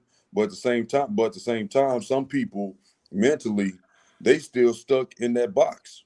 They don't want to leave. They don't want to think outside the box, and they don't want to challenge certain authorities due to the fact that if you in the projects and you getting your Section 8 or you getting food stamps or whatever, they don't want that to stop. You see what I'm saying? Mm-hmm. There comes without sacrifice, there's nothing. You know what I mean? And some people are stuck in that box, and if you stuck in that box, then we're not gonna be able to move forward as a whole. And the funny thing when you say that, and it's so crazy that I'm gonna say this because I know what Dr. Smith was saying, I agree with him. It's just that's a systemic situation, is that they trained us to take those checks and trained us to get that financial aid, and you know what I'm saying, and then we get comfortable in it. But all I was saying, and Doug, Dr. Smith is leaps and bounds more well-read than I will ever be. Right. Ever be in two lives. Right. But at this point, trying to change a system when we can't even get our own house together is impossible. Right. Like we can't build together when we're still literally destroying each other every single day. Like if we really reported the stories that go on and what we're doing to each other, it is like it makes you cry. It makes a grown man really cry and be like, oh, these young boys are losing their minds. They're like, if I told you the homicide rate in Philadelphia right now, you would think I was joking. Right. That's all I'm saying is like, yeah, I would love the system to change. I don't believe you can ever. I think the game is rigged, but I know we can change our cities, our communities. I know we got enough people in these communities that if we were actually able to change people's thought process, that we can literally make our neighborhood safe. Can you imagine if a kid could grow up in a neighborhood where they wouldn't risk their lives just to move out the neighborhood? Right. Can you imagine if we had a neighborhood where kids wouldn't risk their freedom because I just want to get off this block? Right. I was blessed enough where my parents took me out of New York, out the Bronx, and moved me into the suburbs. I was like the real Fresh Prince of Bel-Air. Moved me into the damn suburbs, right? Right. Do you know I live 10 minutes from my mom and dad right now? I live down the street. Right. Because I never was desperate to get out my own neighborhood. Right. I just wish other kids could have that same feeling where do what you want to do in life, but you ain't got to risk your life just to get off this block. That's what I'm talking about, changing the community and stuff like that. Dog, I don't have all the answers. I'm like, when Kanye told Sway, I ain't got the answers. I ain't got the answers. And I'm not saying Dr. Smith is wrong. I just know changing this system, every year that goes by, they find a new way to lock us out. And Mike, every year that goes by. You know what? You know what? Okay, like once again, shout out to South Oak Cliff High School. You know what I'm saying, for winning the national championship, right? Yes, sir. Okay, so with that, normally when you have a school that wins a national championship, you know, normally the district gets a little bit more financial assistance for that, right? Let's see what happens in the next school, you know, like this year to South Oak Cliff. You see what I'm saying? Since that's a DISD school. Will they get more money? Will they get more money? Let's see if they get more money, man. Let's see. Well, they're going to get more money, but they changing that neighborhood too. They regentrifying that neighborhood over there. Right. So it's not going to be the South Oak Cliff that we knew growing up. It's about to change. And to be fair, Dr. Smith would be right in saying that is having to change the system, that we don't have to change the people who live in the neighborhood so the neighborhood can profit. Right. So he would be that dog. Thank you, Trendsetter. Appreciate you clicking on that link. So thank you, Trendsetter. We appreciate you, dog. I was trying to get in because I was like, Mike. I'm like, Coach, let me in. Let me get 10 points. Let me in.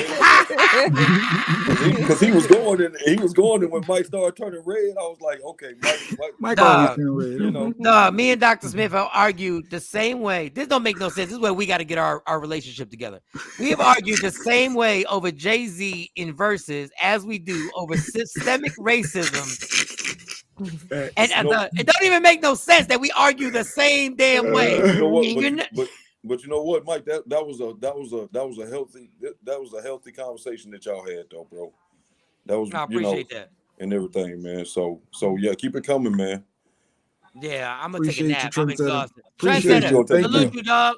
All right, man. Appreciate you, bro. All right. Let's wrap it up. Sexy Mo said she couldn't book a plane ticket.